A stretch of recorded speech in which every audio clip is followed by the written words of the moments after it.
Okay, great. Good afternoon again, everybody. I'd like to call the meeting to order. Welcome to the June Board of Regents meeting. We're all remote today, of course, so I can call roll of Regents one by one so they can be noted for the record. And for those not able to see the screen, Regent Acker. Present. Regent Beam. Present. Regent Bernstein. Present. Regent Brown.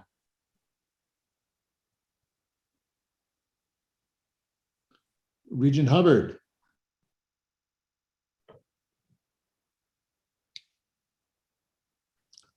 Regent Illich. Here. Regent Weiser. And Regent White. Okay, now I do see Regent Hubbard on the screen by icon and Regent Acker by icon. Well, he already said he was here. Regent Brown, I don't see right now, but he's joining us. He's been with us. Regent Hubbard is here. Can you hear me now? I hear you now. Perfect. Thank you, Sarah. Okay, perfect. Thank you. And then when Regent Brown connects, please ask him just to say hi for the record. Also joining us today are the university's executive officers. I'd like to begin by congratulating the 3 U of M researchers who've been selected as the inaugural recipients of our Biosciences Initiative Mid-Career Biosciences Faculty Achievement Recognition Award.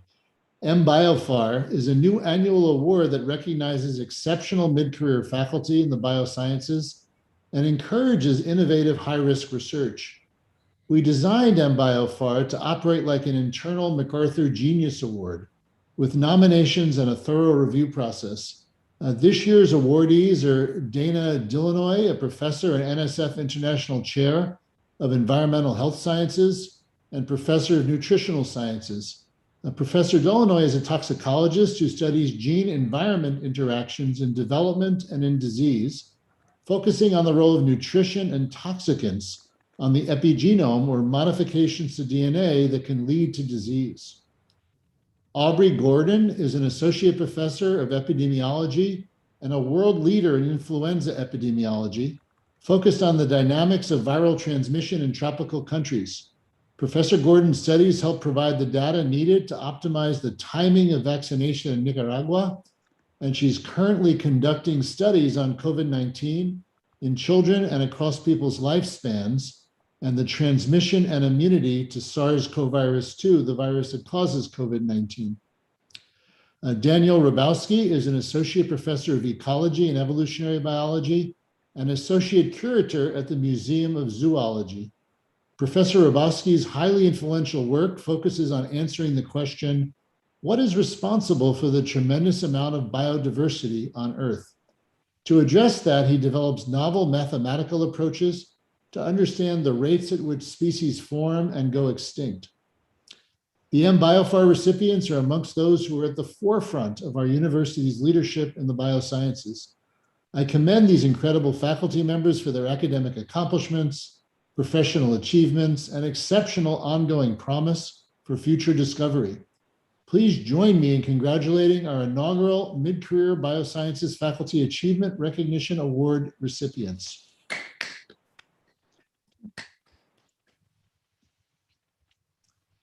Following the recommendations of our Campus Health Response Committee and recent public health guidance from the Centers for Disease Control and Prevention and the state of Michigan, I'm pleased to announce that beginning Monday, fully vaccinated individuals who self-report their vaccine information to the university will no longer be required to wear a mask or socially distance indoors or outdoors for most areas of our campus.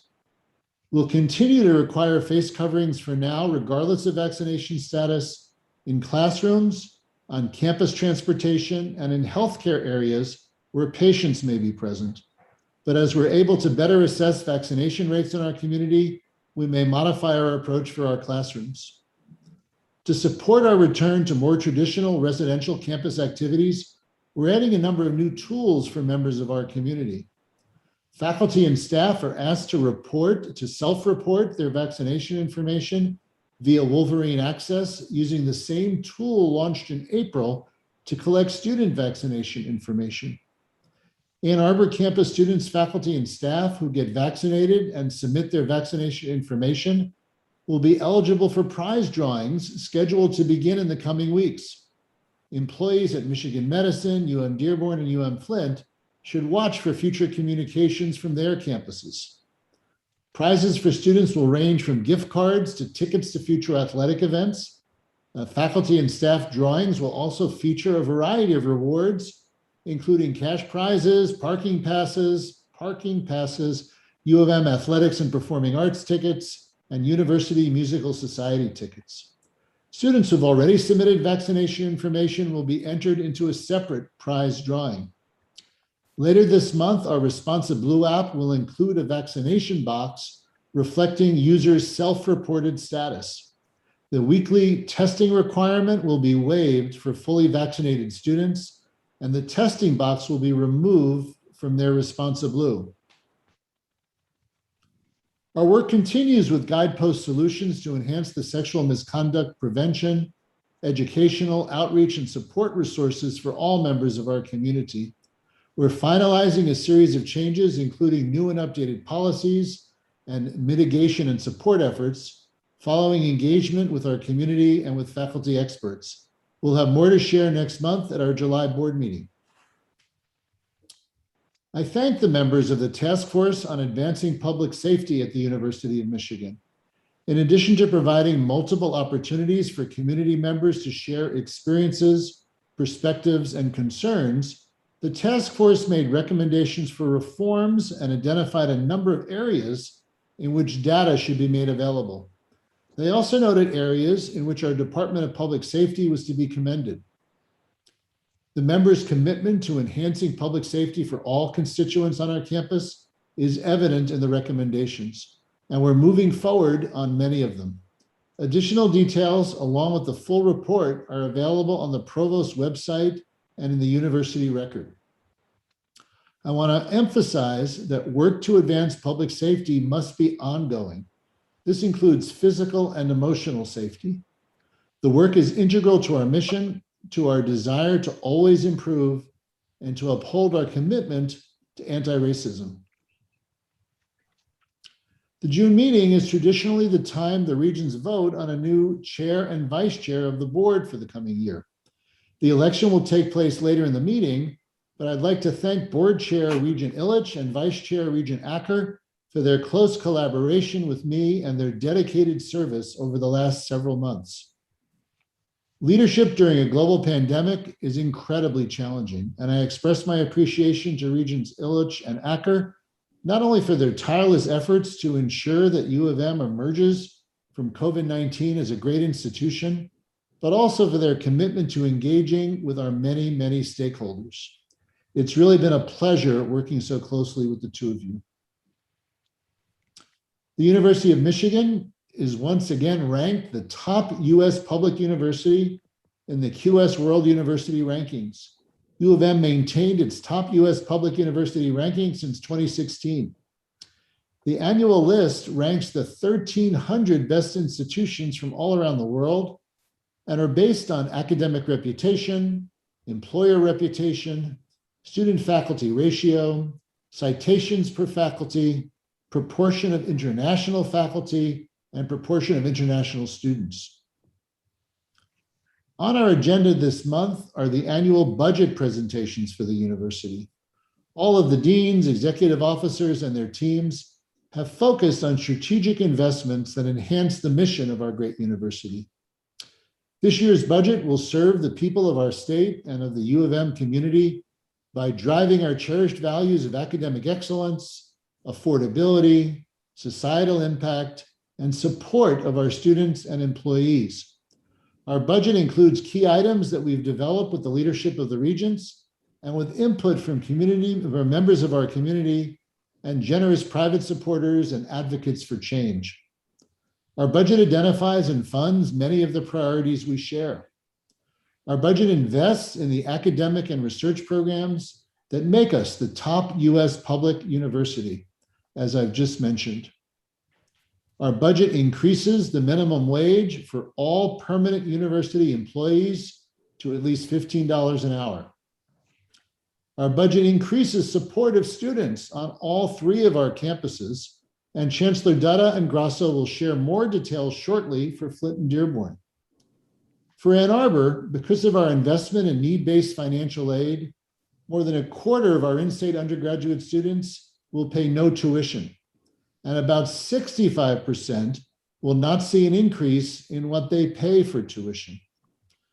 And finally, our budget supports the families of our state and the academic excellence of our students by promising that outstanding students who work hard in their studies will be able to afford a Michigan education on all three of our campuses.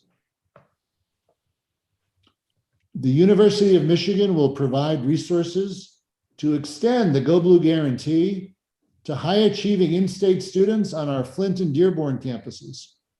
This will support the important goals of access, affordability, and graduation for the campuses and for the state we serve. The expanded Go Blue Guarantee for free tuition begins this fall. It will apply to all new, transfer, and returning students with the same income and asset thresholds on all three campuses, and it will not change the financial aid provided to any Ann Arbor student. Overall, the basic criteria for Dearborn and Flint are eligibility for in-state tuition, family incomes of $65,000 or less, and assets below $50,000. Developed in consultation with the campus chancellors, the guarantee will provide free in-state tuition, undergraduate tuition, for up to 4 years for eligible full-time students with incoming GPAs of 3.5 or higher, with current students needing a 3.0 GPA. Each campus will determine eligibility for the guarantee within those broader criteria, with more details to be made available in the weeks ahead. Flint and Dearborn already invest significant resources in need-based financial aid, which will continue. Ann Arbor will provide the extra resources necessary to launch the expanded Go Blue Guarantee. We commit to this funding for at least 6 years, and the guarantee will be a focus of our fundraising in the years ahead. Our donors and philanthropic partners are eager to support the guarantee. Already, the commitments include a $1 million grant by the Flint-based Charles Stewart Mott Foundation for U of M Flint students, and a lead gift from Kathy and Jim Hackett for U of M Dearborn students. Jim, of course, is a U of M alumnus and former president and CEO of the Ford Motor Company. I thank the many individuals in our community whose passion and commitment to affordability have helped us achieve this moment in the great history of the University of Michigan. I've said on many occasions that the states with the most college graduates are the most successful, economically and intellectually. U of M's Go Blue Guarantee will create greater opportunities for prosperity and academic excellence statewide for our communities, our families, and our businesses, and for our students who aspire to a University of Michigan education, work hard, aim high, and go blue. I know that a number of regents wanted to make comments at this moment. Regent Bernstein. Thank you, Mark. 3 years ago, this board made a promise to the students of Michigan that if you show outstanding academic achievement in high school, you can attend our Ann Arbor campus, no matter your family's financial resources. Today, we take that promise one huge step further. And this budget overall, and of course the Go Blue Guarantee's inclusion in it, is a big, big win for all of our students on all three of our campuses, in U of M Ann Arbor, U of M Dearborn, and U of M Flint. The Go Blue Guarantee has been a big success here in Ann Arbor, and today we are expanding it to our students on our Flint and Dearborn campuses. Expanding the Go Blue Guarantee, Mark, as you indicated, is a significant increase in our investment in Flint and Dearborn. Most importantly, it's an investment that is focused on student retention and success on these campuses. Now, students from a majority of Michigan households have the opportunity to attend the University of Michigan Ann Arbor, the University of Michigan Flint, and the University of Michigan Dearborn for free. I want to thank President Schlissel, our chancellors, Chancellor Dutta and Chancellor Grasso, Provost Collins, Amy Dittmer, all of their colleagues, all of my colleagues for their support of this expansion. This was a long and complex process, but most of all, I want to thank our students and faculty on each of our campuses for their relentless and obviously impactful advocacy. This would not have happened without you. Thank you, Regent Bernstein. I believe Regent Beam wanted to comment. Thank you, Mark. I don't want to repeat everything that Regent Bernstein said, but I wholeheartedly agree with his statement. And then just quickly, the Flint and Dearborn campuses are incredibly important to the university as a whole. And the extension of the Go Blue guarantee to these hardworking and intelligent students is very well deserved. Thanks to President Schlissel, Chancellors Grasso and Dutta for working tirelessly to make a U of M education a reality for so many young citizens of the state of Michigan. Thank you, Regent Beam.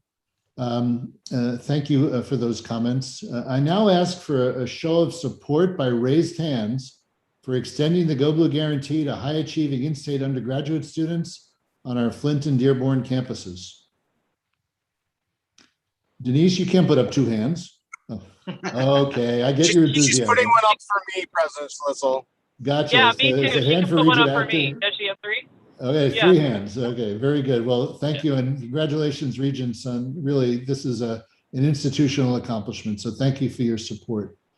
We'll now move on to our budget presentations, beginning with Ann Arbor. Our Ann Arbor budget continues to focus on academic excellence and affordability amidst challenging circumstances from the COVID-19 pandemic.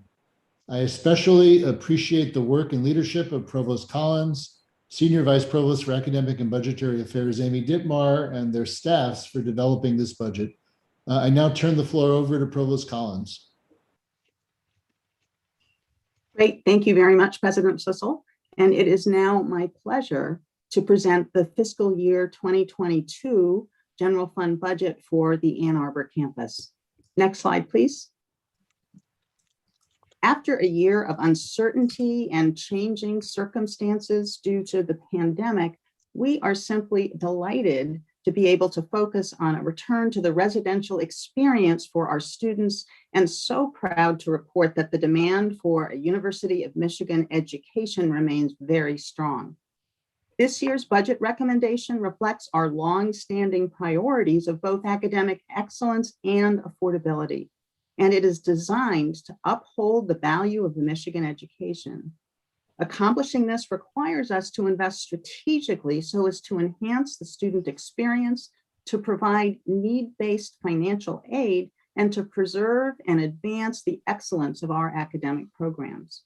However, this budget is only possible because of our strong commitment to fiscal stewardship and cost containment. More specifically, it required the hard work and sacrifices of faculty and staff across our campus. Their efforts have guided the university through a very challenging year and leave us in a stable position as we look to the year ahead.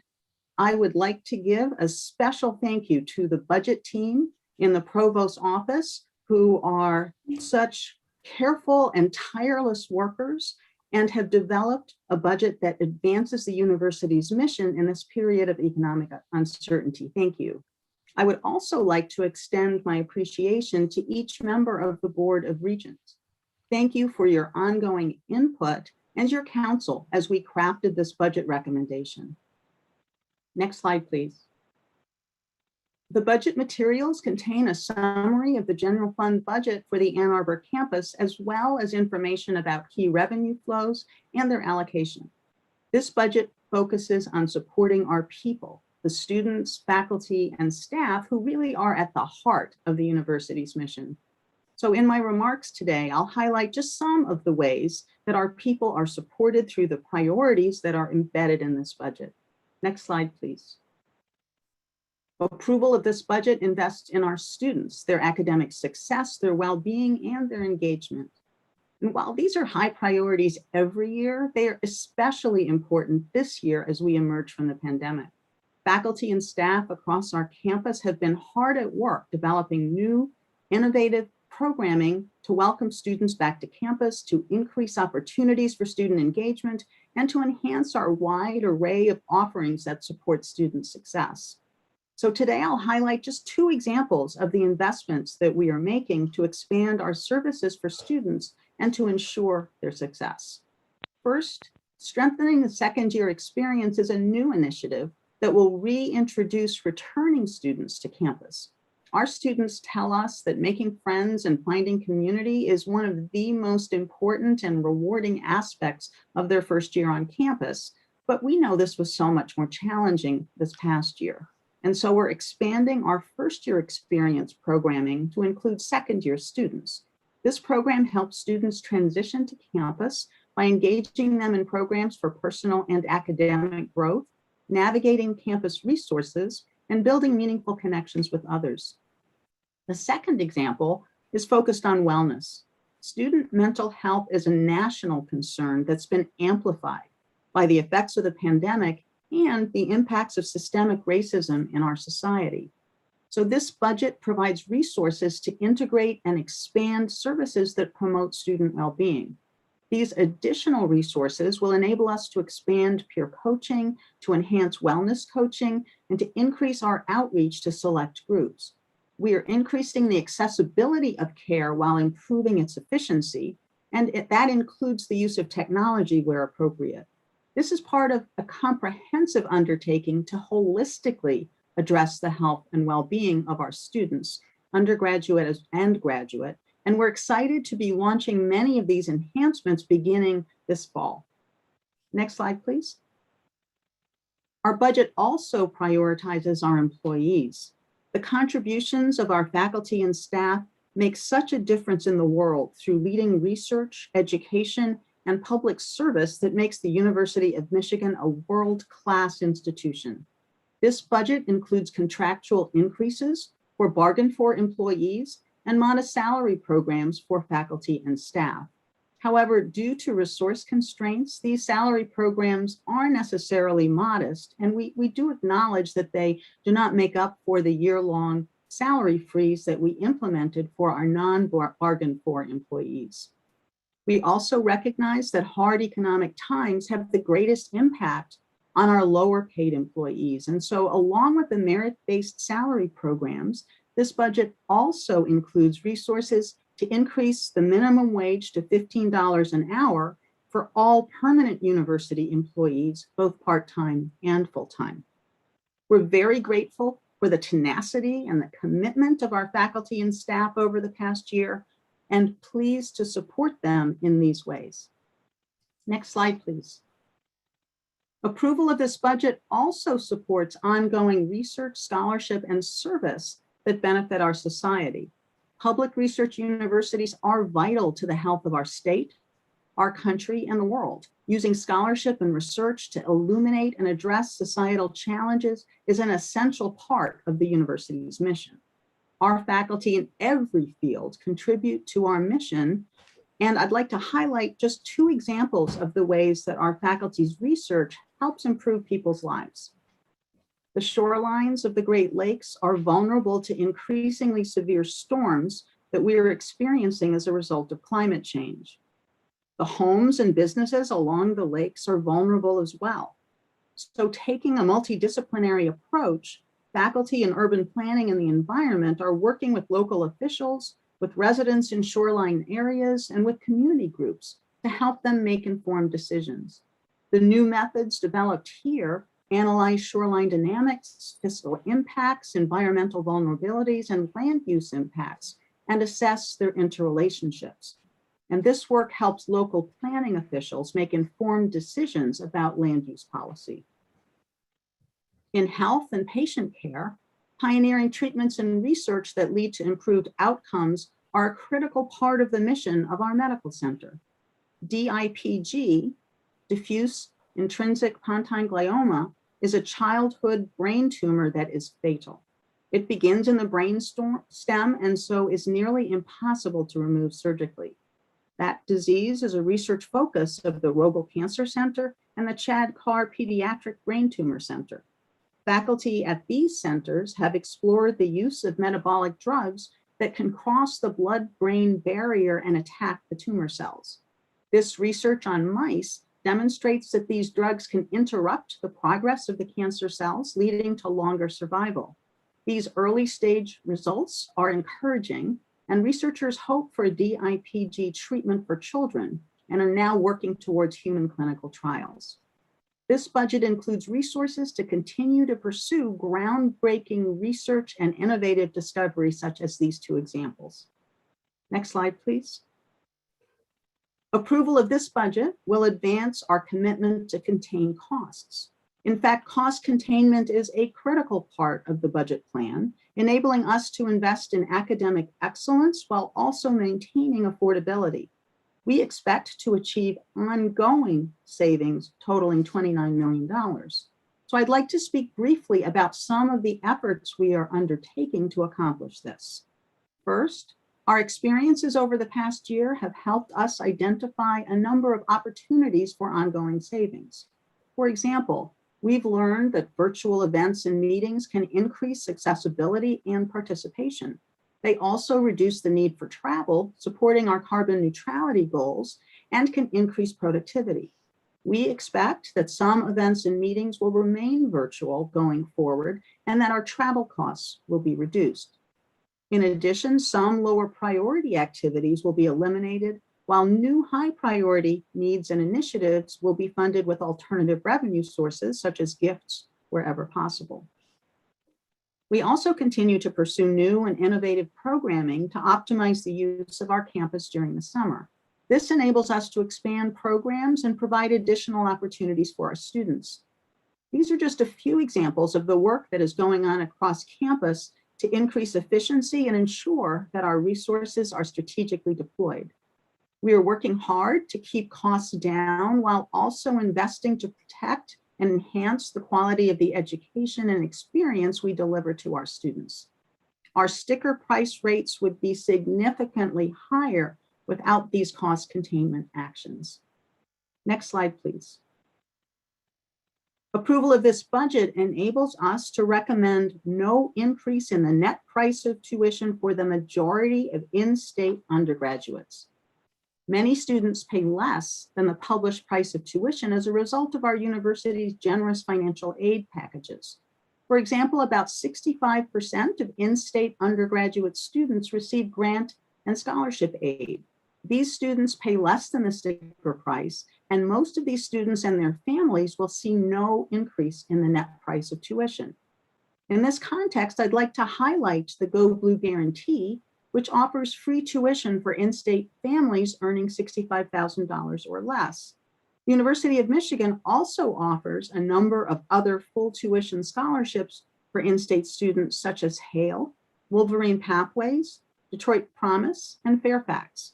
And as a result of these programs, about 27% of in-state students pay no tuition. This budget includes a 6.4% increase in the undergraduate financial aid budget to ensure that we can cover our commitment to all who qualify for the Go Blue Guarantee and for other need-based grant and scholarship aid. This budget proposal supports the university's long-standing commitment to making a Michigan education accessible regardless of financial means. And I am so pleased that the Go Blue Guarantee will now be available to incoming students in Flint and Dearborn. Thank you, Provost Collins.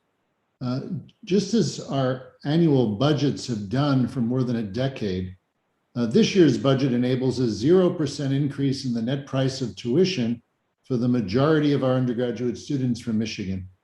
Not only will most in-state undergrads see no change in their net tuition costs, we estimate that more than a quarter, as the provost said, will pay no tuition at all. And when students arrive, they'll be able to enjoy a full campus experience this year with excellent academic programs, teaching the vast majority of their classes in person. I understand that Regent Illich wanted to make a comment.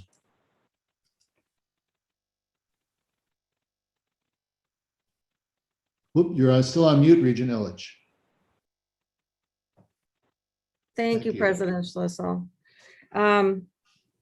I wholeheartedly want to support a 0% increase for the majority of our in-state students and no tuition for more than a quarter of them. Last year has been very, very difficult for our students, and we have heard you and we have heard your parents. This budget recognizes that with more funding to support mental health, including wellness coaching and greater access to counseling services, we have heard you on that. This is a responsible budget with strong cost containment measures in place. I thank Provost Collins and her team for all of the work, really listening to the stakeholders and addressing all of the important issues. It's fantastic. I'd like to just name one example of when Provost Collins was talking about cost containment. Our LSNA, which is our larger school, expects to save 1.8 million by shifting faculty salaries to endowed professorships. And that really speaks to the strength and the generosity of Michigan supporters and our longstanding teamwork to drive academic excellence and affordability. Thank you. Thanks very much, Regent Illich. And thank you for those comments. I now ask for a show of support by raised hands for more than a quarter of our in-state students paying zero in tuition and the majority of undergraduates from Michigan seeing a zero increase in the net price of tuition. Can I get a show of hands from the Regents in support? Okay. I'm raising my hand. Including Regent Hubbard raised her telephone, and the vote is Yep. 7-0 in support. Thank you very much, and I'll turn things back over to Provost Collins. Thank you, and thank you very much for those comments. I will continue now with a few additional points. And so the next slide, please.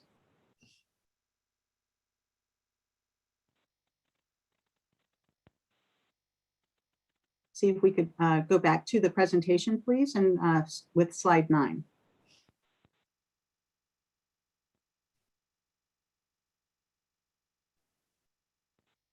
Great, thank you very much. So approval of this budget enables us to keep the tuition rate increases below inflation for those students who do pay the sticker price for tuition and fees.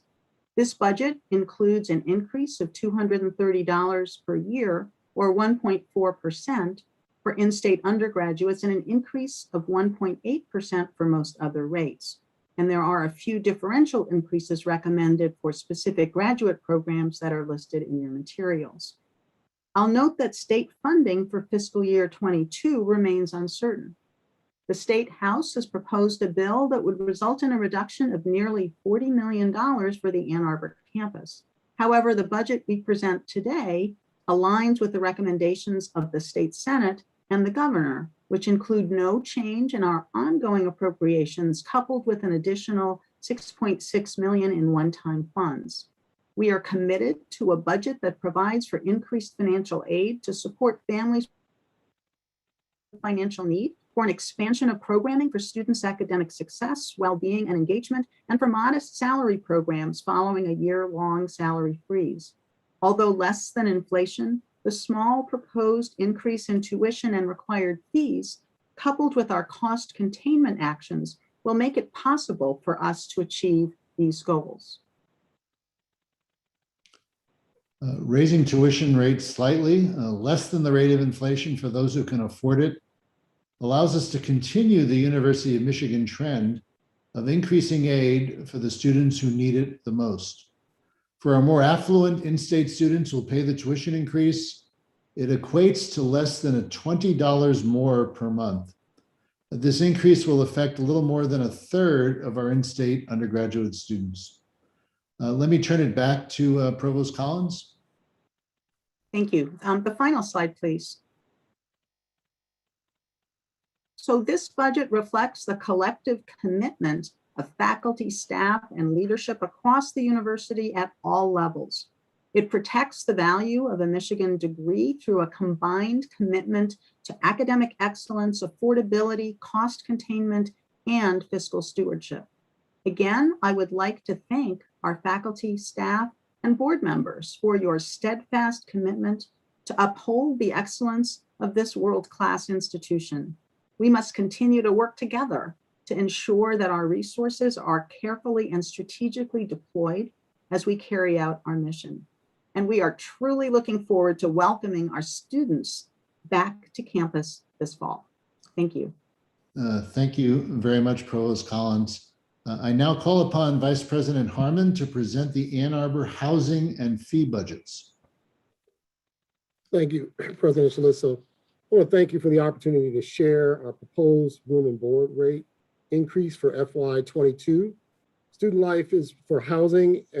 Student Life is requesting a 3% increase to address the contractual wage obligations and other mandatory cost increases, and to invest in the deferred maintenance of our facilities.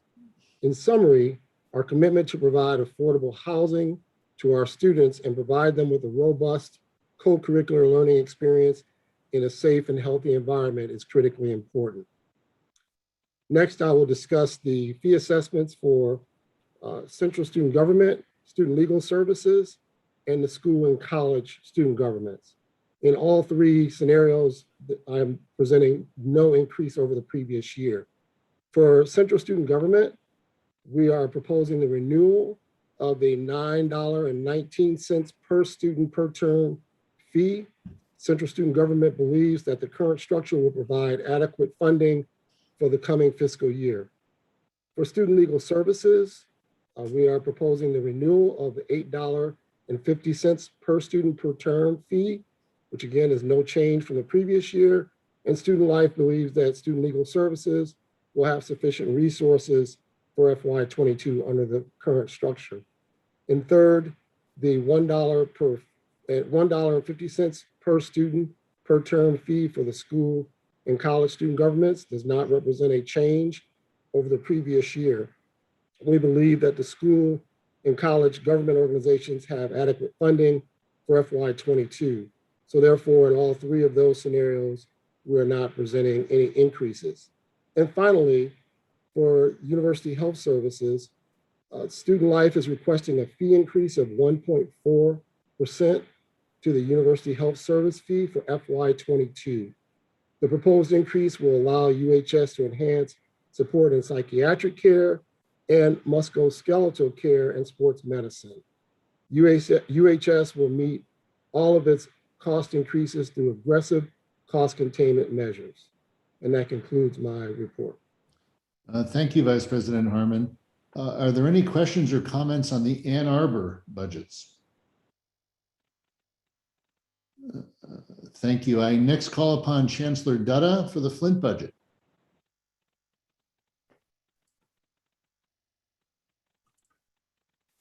Thank you, President Social. The philosophy undergirding the U of M Flint budget is a deliberate focus on affordability through cost control and cost reduction. It reinforces our steadfast commitment to being a best higher education value in the region, offering exceptional quality at the lowest possible cost to benefit our students, their families, and the community.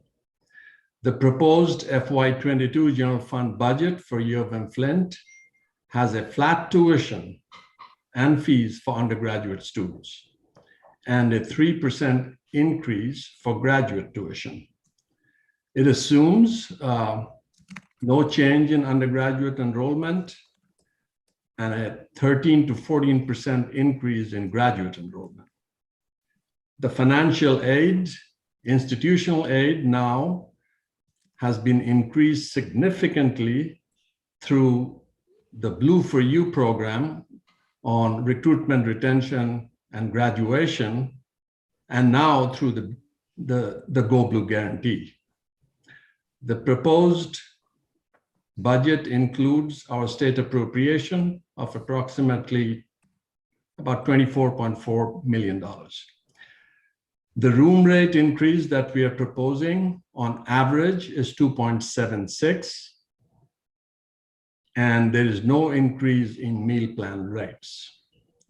I want to close by saying that at Flint, on a daily basis, the leadership, vice chancellors, deans, directors are focused on increasing operational efficiency, reducing administrative costs, and repurposing those funds towards academics. Thank you. Thank you, Chancellor Dutta. Any questions or comments on the Flint budget from the Regents? Thank you very much. Next, we'll hear from Chancellor Grasso on the Dearborn campus budget. Chancellor? Thank you, President Schlissel. We present a $155 million balanced general fund budget. This budget reflects a 2% one-time increase in the state appropriation over 2020-2021. Approximately 88% of our general fund, of our state appropriation goes directly to students in the form of financial aid. This, coupled with last year's investment from President Schlissel towards student success, is emblematic of the primacy of student success and student experience on our campus. We are delighted that we can augment our financial aid commitment through the Go Blue Guarantee funds that were just announced by the President earlier today. The proposed undergraduate tuition increase will only be 1.9%. Most students and families will see little or no increase to their tuition bill. In fact, families with adjusted gross incomes of $100,000 or less will see no increase to their tuition bill. The budget also makes permanent a 5% temporary cost-cutting measure that was put in place last year during COVID, and that's now going to become permanent. And the budget also accounts for a modest merit pool for the diligent and hardworking faculty and staff that are on our campus. Thank you, President Schlissel. Thank you, Chancellor. Any questions or comments on the Dearborn budget? Thank you very much. University of Michigan Health System President, Dr. David Miller, will present the budget recommendation for the health system. David?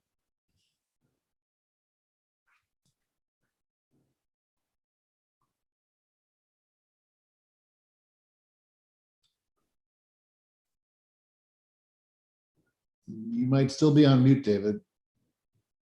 Thank you, President Schlissel. Good afternoon. Could I have the next slide, please? I'd like to start by acknowledging that this has been an unprecedented year for all of us.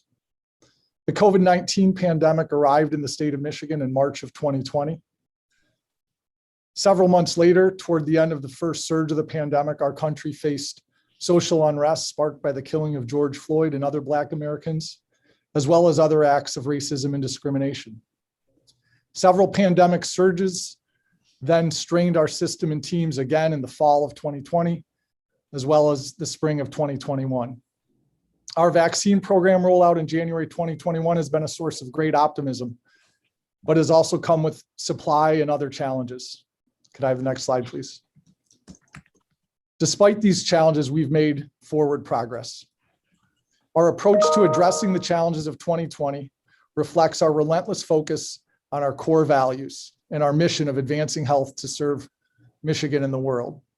Throughout the pandemic, we've preserved access for patients with COVID as well as patients with other conditions, while developing a comprehensive vaccination program.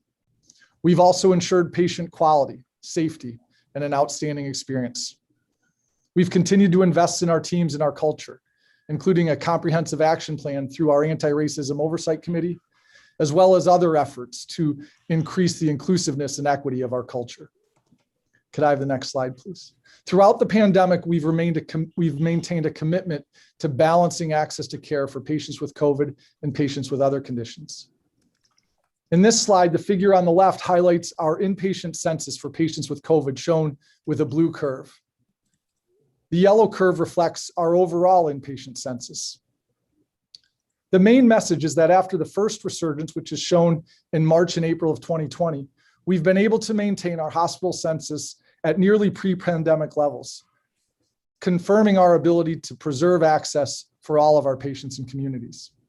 We've also learned from the pandemic, and the figure on the right side reflects the same curve for our inpatient COVID census, but the yellow line reflects the adoption of virtual visits in our ambulatory care sites. What you can see is a dramatic and sustained adoption of video visits from nearly only hundreds of ambulatory care video visits in January and February of 2020 to nearly 45,000 in April of 2021. Both of these accomplishments are a testament to our commitment to our core values of caring, teamwork, and innovation. Could I have the next slide, please? We've also ensured quality, safety, and experience reflected in recognition from many different organizations, including our receipt yet again of an A grade from the Leapfrog Group for Hospital Safety, a grade that we've obtained at Michigan Medicine every year since the inception of this award in 2012. Could I have the next slide, please? We also maintain our commitment to investing in our teams and taking care of those who take care of our patients and families. The pandemic required an economic recovery plan at the University of Michigan Health System. But even so, we were pleased when in January of this year, we were able to reinstate our retirement match 6 months earlier than anticipated. We're also extremely grateful that last month we were able to announce an appreciation bonus of $1,500 to recognize the extraordinary courage, contribution, and commitment of all members of the Michigan Medicine team. Could I have the next slide, please? So now we are ready to move forward. And I'd like to share a few details of our operating plan for fiscal year 22. This plan reflects our belief that patient care activity will continue to return and increase in the months ahead. And this will occur both within our academic medical center, as well as in the partnerships that comprise our statewide network. We recognize that we have capacity constraints and that achievement of the goals outlined in our plan will require continued innovation, teamwork, and operational efficiencies. But there's no question that the events of the last 16 months have prepared us for these challenges.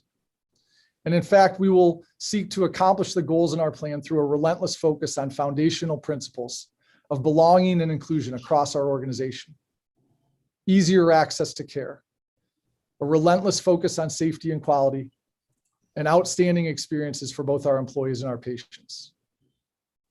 At the same time, we have to continue to identify options for strategic growth and to strengthen our partnerships. Even today, we've learned about changes in the landscape of healthcare delivery across the state of Michigan. And our efforts to achieve our aspirations as an academic medical center will require that we continue to strengthen our partnerships both locally and statewide on behalf of our patients and our communities. Could I have the next slide, please? Our financial plan for fiscal year 22 reflects an anticipated operating margin of 4.3%, leading to a cash flow margin of 7.9%, with a projection of $436 million in cash generation. Could I have the next slide, please? We recognize that there are risks and challenges associated with this plan. There may be additional resurgences of the pandemic that impact our forecasted volumes and the population of patients we care for in the hospital. There are also risks related to revenue of changes in payer rates, site of care, and auto reform. But we're confident that our teams are up to these challenges. And even this week, we've seen a surge of newborn deliveries in our children and women's hospital to a level that is almost unprecedented. But just yesterday, as I walked through the halls of the hospital, I saw our teams responding yet again, making adjustments in our facilities, in our staffing, in our care models to meet the needs of our patients and our communities. Have the next slide, please. We're prepared to move forward together. With organizational focus and discipline, we've been able to exceed our financial targets for fiscal year 21. We now present an optimistic but realistic plan for all of University of Michigan Health that will allow us to continue our focus and progress with our tripartite mission. By prioritizing our key foundational principles and also strengthening our partnerships, we'll emerge from the challenging circumstances of the last 16 months, and we can achieve continued financial success that enables investment in our teams and in our programs and realization of our mission to advance health to serve Michigan and the world. Thank you. Thank you, Dr. Miller. I believe that Regent Brown wished to make a comment. Paul, you're still on mute. I'll learn that someday. I just wanted to take a quick second to thank Dr. Miller for his presentation and the work that he's done since I took over the Health Affairs Committee and he joined in his new position as president of the health system. But in particular, I want to thank all of the employees. It's been weekly calls with employees from all areas of the hospital, understanding the stress that they're on and the just saintly work that they're doing. I know Dr. Miller recognizes it, and I just want to, in this setting, tell you how much I appreciate all of those employees, and I'm humbled by their work. And then lastly, the work that Dr. Miller does for the hospital is incredibly important, but maybe just as important, I want to congratulate him and his contribution of his daughter to the University of Michigan tennis team as a true freshman. She was our #1 player and led us to the Sweet 16. So congratulations. Go Blue. Thank you, Regent Brown. I appreciate all of those comments. And I also want to acknowledge the extraordinary courage and resilience of our teams at Michigan Medicine. It's hard to fully describe the commitment that our teams have brought forward over the last 16 months. And I appreciate your comments very much. And I'm grateful for the opportunity to work with all of our team members. Thank you again. Thank you. We'll move on. AD Ward Manuel will present the budget for the athletic department. Ward. Thank you, President Schlissel. I appreciate the opportunity to be here with everyone. Next slide, please. As you can see, I'm going to share some photos. National champions, women's gymnastics, runner-ups in the NCAA, our field hockey program, who won the Big Ten, our Big Ten champs in men's swimming. Maggie McNeil, who won 2 NCAA individual championships. Next slide, please. As Dr. Miller said, it has been an unprecedented year. We were thinking the same, but unprecedented, and I'm going to focus on the positive because we've all been through a tremendous amount of challenges this year, which led to a lot of growth. But these young people who I highlighted before and here on these photos with women's rowing, women's tennis, that was just highlighted, and Dr. Miller's daughter is awesome. You can see the water polo team won a conference championship. And then we highlight how Michigan Stadium was used this year. And I think it is great that both Michigan Medicine and Michigan Athletics are back-to-back in these presentations because we came together utilizing the 3rd and the 4th floor of our stadium club to vaccinate so many. I don't have the number in front of me, but it was literally in the tens of thousands that we were able to help support Michigan Medicine in vaccinating. And then I'll highlight our alums in those pictures. Dr. Janae Caldoon, who has done a tremendous job leading the state through this pandemic, a former track athlete here at the university. And then you see Jawan Howard, who came back a couple of years ago and led our basketball team, men's basketball team, to the Big Ten championship. And we're just very proud. I'll also highlight a couple of alums that are not on this list. We have Tom Brady winning his 6th Super Bowl, and what a tremendous accomplishment that was. Steve Hutchinson and Charles Woodson are going into the NFL Hall of Fame, as well as Chris Webber this year will go into the NBA, to the Basketball Hall of Fame. And so very proud of all of those significant accomplishments. Next slide, please. This is the big one for me, and I think the big one that we should all applaud what our student athletes are doing in this year. Both of these academic highlights are record-setting, and just so proud of what our student athletes have achieved in this unprecedented, challenging time. They've stepped up not only on the fields of play, as we highlighted, but in the classroom. And so just extremely proud That graduating class were the leaders this year, took everybody, all the student athletes, and led their teams through these unprecedented times and through a pandemic, and can't be more proud of this graduating class. Next slide, please. I touched on most of these athletic highlights already, but first, women's gymnastics national champion, Bev Plotke, in that team really fought hard. Record scoring in terms of points scored by them. I think it was the third highest ever in the history of the NCAA competition. And you can see the list of champions, 10 champions in the conference, as water polo is in a different conference, not the Big Ten. And then you can see there down at the bottom, even both of our dance and our cheer teams won national titles in a virtual competition that they participated in. Next slide, please.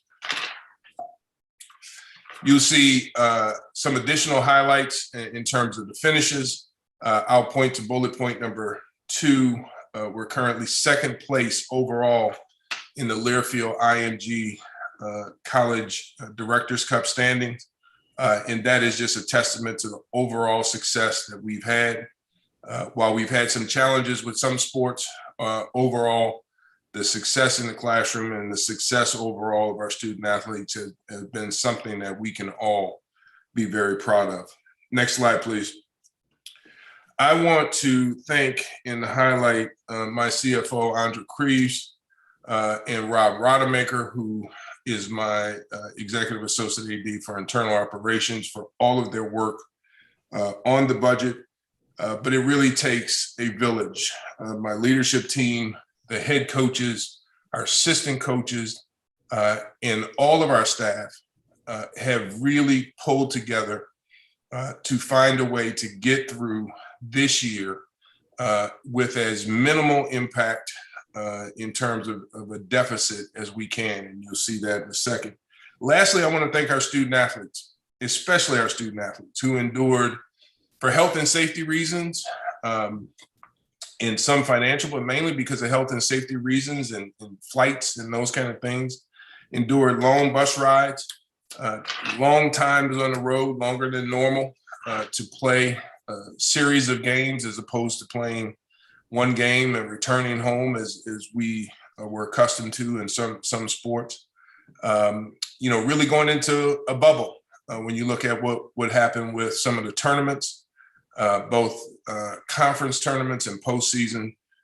They deserve so much credit for their tremendous effort, not to mention enduring all the testing and everything that we had.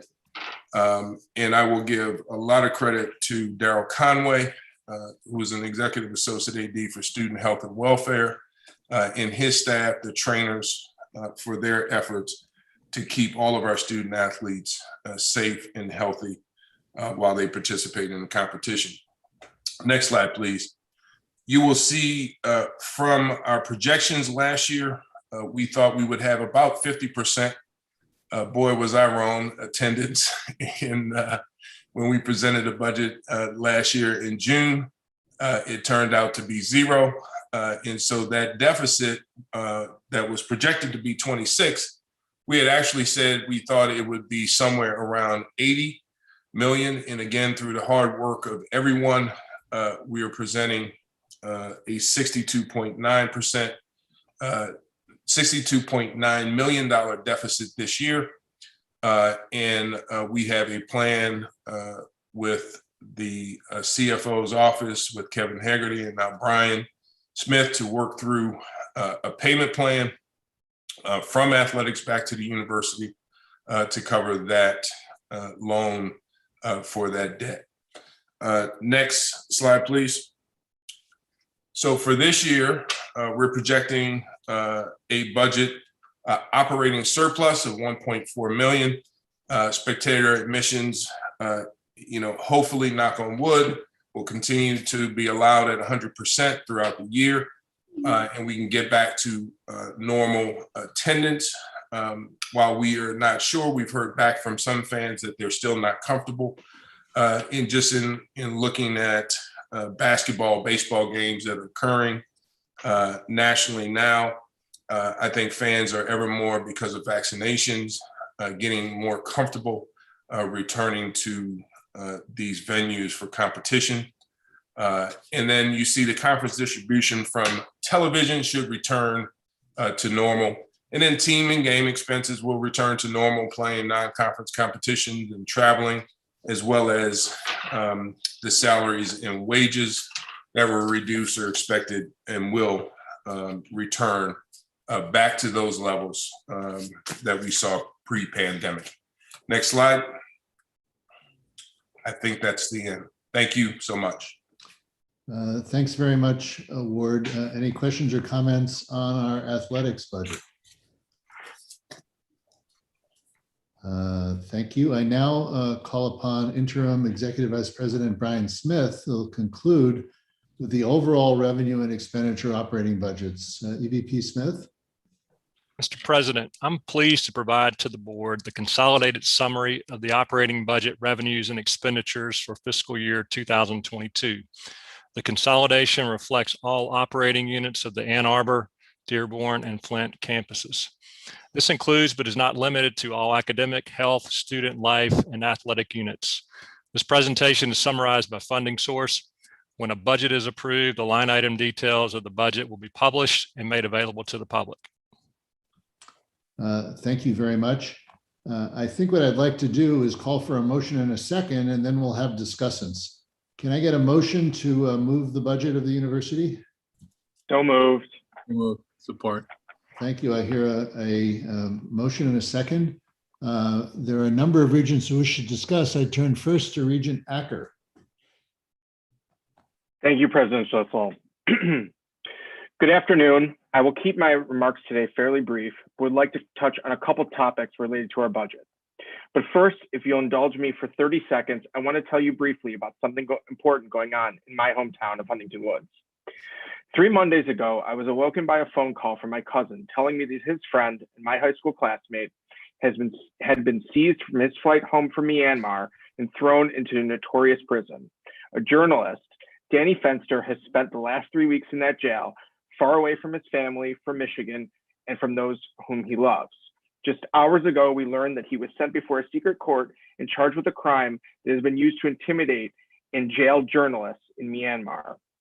One of the most crucial freedoms in the United States, and the one we guard vociferously at this university, is freedom of the press. Danny is a journalist reporting on everything from the fate of minority groups abroad to a bar run by a man who learned how to speak English from listening to Eminem albums. I'm heartened by the way my community has come out to support each other, but those of us with a platform must continue to speak out, and the U.S. government must do whatever we can to bring Danny home.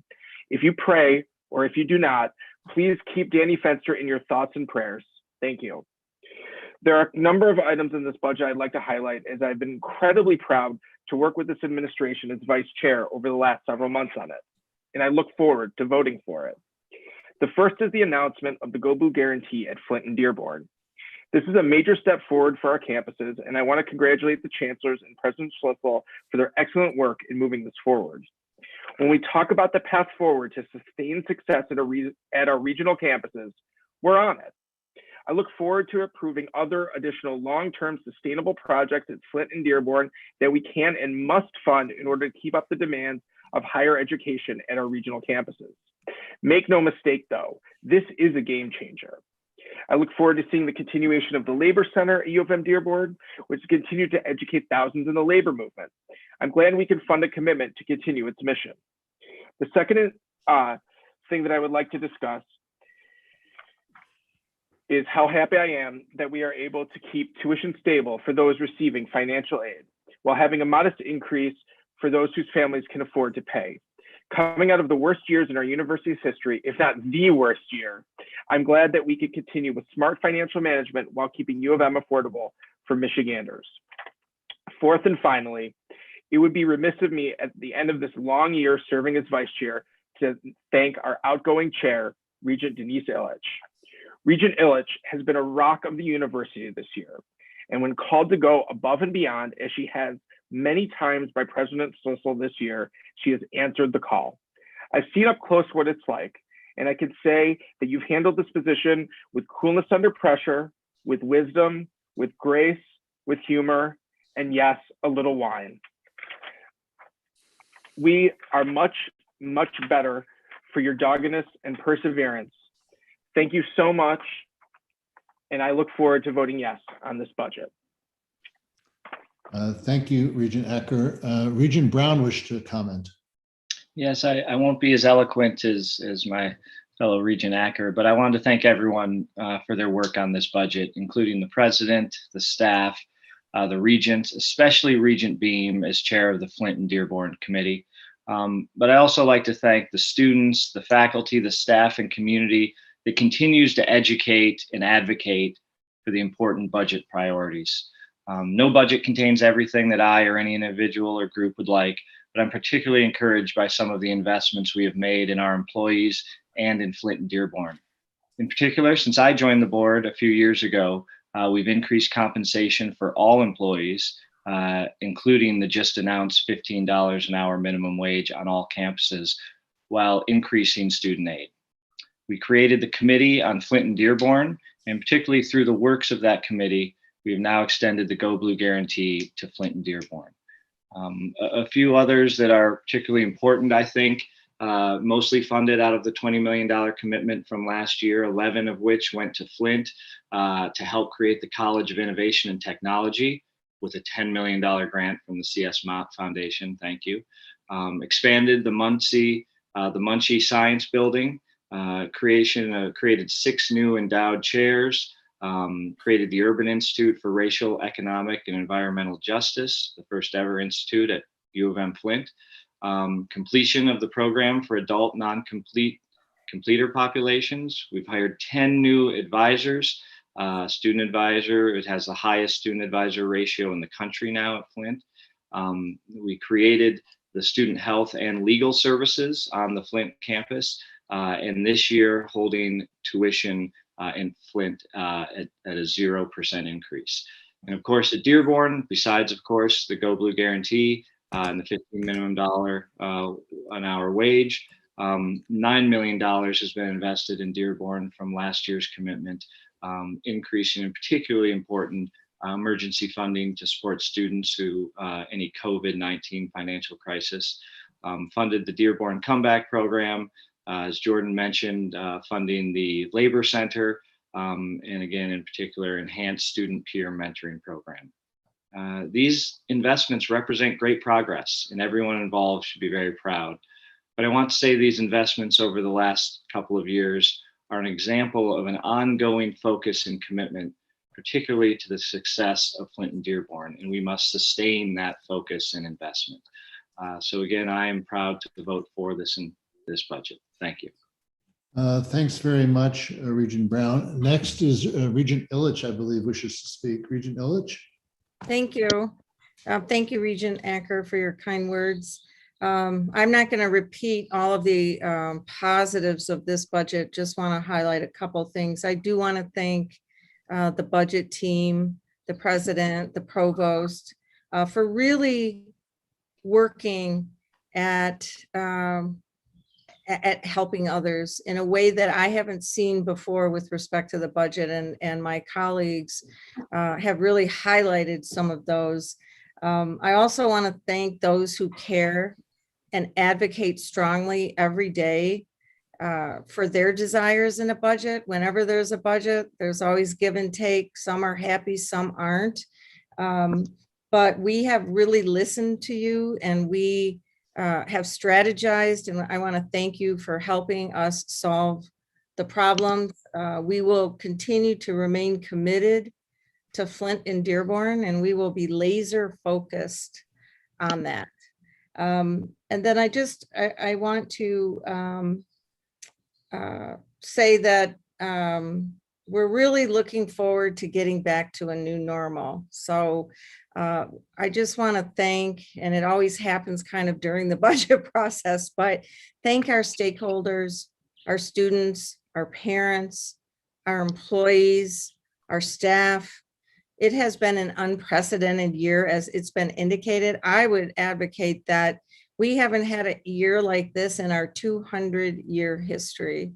And everyone has really risen to the occasion and shown great leadership. People say that a real test of a leader is during adversity. And I think that the president, his team, our board have just done an outstanding job, as well as our students and parents that have had to live through it day to day, as well as our faculty. So I am in full support of this budget. Thank you. Thank you very much, Regent Illich. Regent Hubbard wishes to speak. Thank you, President Schlissel. I really am looking forward to voting for this budget as the first one in my time on the Board of Regents. I appreciate the collaborative process that everybody has gone through to get this thing done on time and without having any last minute needs for special meetings. This is great.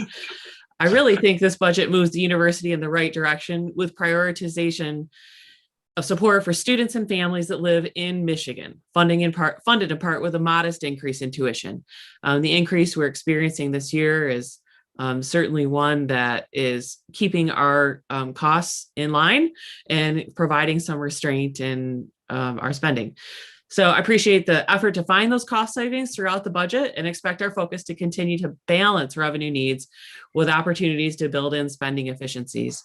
The Go Blue Guarantee is amazing, and I hope we provide leadership to other public universities across the campus or across the nation, really, with our efforts there to extend that to Flint and Dearborn today and really to have it at all. So I look forward to having that final vote on this budget and working with you all going forward. Thank you.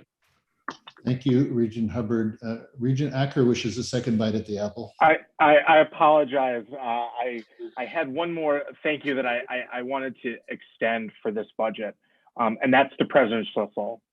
One of the things about this year is that we've had tremendous challenges, but we've also been stepping up to meet tremendous challenges. We did that last month when it came to the climate challenge on our campus. We're the ones that we're talking about in July, announcing with guideposts. These are the marks of true, serious leadership.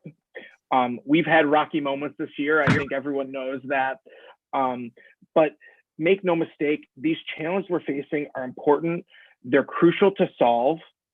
And with your leadership, President Schlissel, our university is stepping up to the plate to meet them.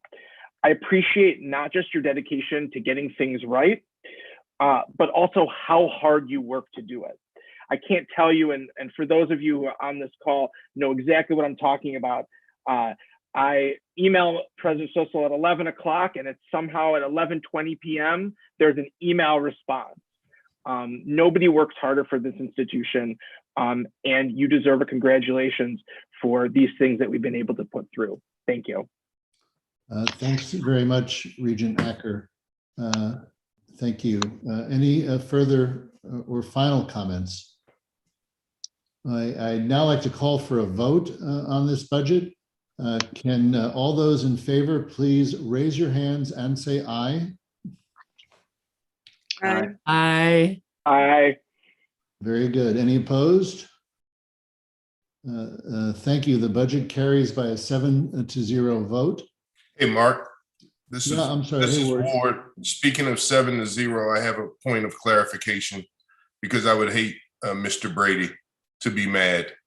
He has won 7 Super Bowls and 5 MVPs. And so I averaged those two and came up with 6, but it's actually 7. So I just wanted to acknowledge that.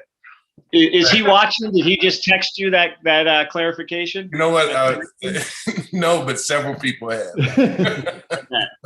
Well, let me make one additional clarification actually as we move on. We noted a 3.5 GPA as one of the requirements for entering students for the Go Blue Guarantee in Flint and Dearborn. It is quite the same in Ann Arbor. The average GPA of the Go Blue Guarantee students in Ann Arbor is over 3.8, and they all have 3.5 or above. So the academic standards are actually quite the same. I wanted to make sure we avoided any misunderstanding. So we move on now to committee reports. The Finance and Audit and Investment Committee reported out by Regent Bernstein.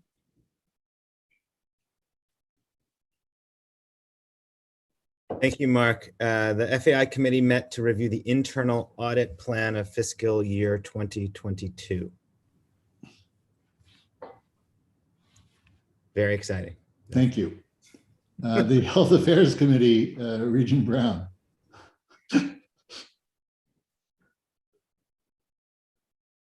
You're speechless, Regent Brown. Well, that's the only way I could say less than Regent Bernstein, so I'll try. The Health Affairs Committee met. I was joined by fellow Regents Acker and Hubbard and several members of Michigan Medicine, including Dr. Runge and Dr. Miller. The committee reviewed the budget and performance of Michigan Medicine, including the effects of COVID on the budget and particularly that effect on the staff. And again, take this opportunity to thank the staff and everyone at Michigan Medicine and their work during this hard, difficult time. Thank you. And Regent Brown, since you did such a good job on health affairs, the Personnel Compensation and Governance Report. Yeah, what a prize. Again, the PPG committee met. I was joined by Provost Collins and the great dean of the Rackham Graduate School, Dean Michael Solomon, who gave a great report and history of the Rackham Graduate School. The most noteworthy information at the committee meeting was the ongoing and fairly typical process in search of filling 4 dean positions on our campus. Thank you, Provost Collins. And again, on the academic side, thank you to all of the faculty and staff for your work during this very difficult year to 18 months. Thank you very much, Regent Brown. Next, I'm going to call on Regent Illich to discuss the leadership of the board starting in July. Regent Illich. Thank you, President Schlissel.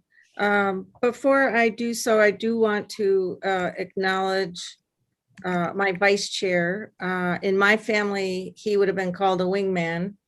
And since we have talked so much about the extremely challenging year, Regent Acker has really risen to the occasion.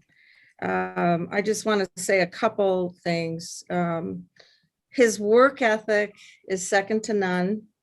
He worked very hard this past year and met and listened to multiple stakeholders. He is completely committed to our university and has a very strong work ethic. I appreciate his passion on creating a safe environment against sexual misconduct. I think that his intent and goal is always to do the right thing. It's been a pleasure to have worked with him. I'm privileged to have served with you, Jordan. And in the mix, we actually had a little bit of fun. Not much, but real tiny. But I really, really appreciate you. And I applaud those that voted for you on our board. You've been a great addition, and thank you for all your work this past year. So with that being said, the Regents bylaws state that the positions of chair and vice chair rotate annually based on seniority until all members of the board have had an opportunity to serve as chair or vice chair. Following this provision, I move the nomination of Regent Jordan Acker as chair and Regent Paul Brown as vice chair of the Board of Regents effective July 1, 2021 through June 30th, 2022. Thank you. Is there you made the motion, excuse me. Is there a second? Yes. Second. All those in favor? Aye. Aye. Okay, opposed? Very good. So congratulations, Jordan and Paul. And Regent Brown wished to make a comment.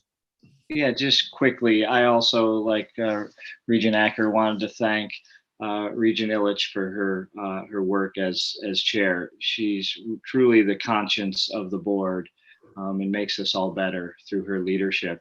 Now I'm going to be Jordan's wingman. I'm a wing nut, so hopefully that's the next closest thing I'm prepared for it. And I probably won't be as fun as Denise was, Jordan, but we'll try to have some fun and do a lot of good. Thanks, Denise. Thank you, Regent Brown. Regent Bernstein wishes to make a comment. Yeah, there's always a person in these meetings smiling the most, and it's always the person who is finishing their term as chair. And so Denise continues that tradition.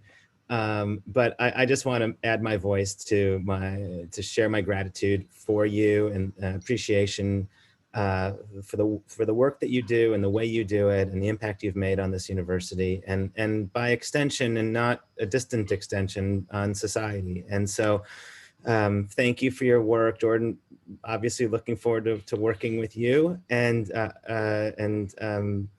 I know I speak on behalf of everybody on our board. We're just very grateful to both of you for your leadership and thank you. Job well done. Thank you. Thanks. Thanks very much, Thank you. everybody. We'll move on, if it's all right with the Regents, to the regular business agenda. We've next have there are many materials in the book, but we next have an update from Chancellor Grasso. Thank you, President Schlissel. Pending Regental approval later in the meeting, we will have an interim provost starting on July 1st. Gabriella Scarlata will begin serving as interim provost at that time. She's been on campus for over 25 years, currently serving as associate dean in the College of Arts, Sciences, and Letters. Her priorities will be to help lead our transition back to campus this fall, advance our strategic plan, and continue to seek additional opportunities to enhance our student success. Working closely with Student Affairs in Ann Arbor and Martino's team, we are delighted to announce that we will be bringing forward a pilot partnership with Student Legal Services. Starting on September 1st, U of M Dearborn students will be able to seek support from Student Legal Services regarding issues including housing, family services such as name changes, consumer issues, traffic issues, basic estate planning, and immigration issues via phone and teleconference. Dr. Eunice Zaitensu, Associate Professor of Mathematics, as well as Director of our Center for Mathematics Education, was recently selected as a MASU Professor of the Year. You may recall that he presented last month to the Regents on a presentation that was entitled, "Can You Hear the Shape of a Drum?" We're very excited for him. He's established the Maize and Blue Math Circle, an after-school program that trains U of M Dearborn students to teach math games to middle and high school students that help improve not only their math skills, but their reasoning and critical thinking skills as well. And finally, Deborah Smith Pollard, Professor of English Literature and Humanities, received the Michigan Heritage Award. This award is the state's highest distinction to honor individuals who continue their family, community, or cultural traditions with excellence and devotion. Dr. Pollard received the award for her community leadership in African American gospel music, radio, concert promotion, and education. And I was honored to serve as co-chair with Dr. Pollard of our strategic planning effort. Thank you, President Schlissel. Thank you, Chancellor Grasso. Next is the Flint campus report from Chancellor Dutta, along with the supplemental item.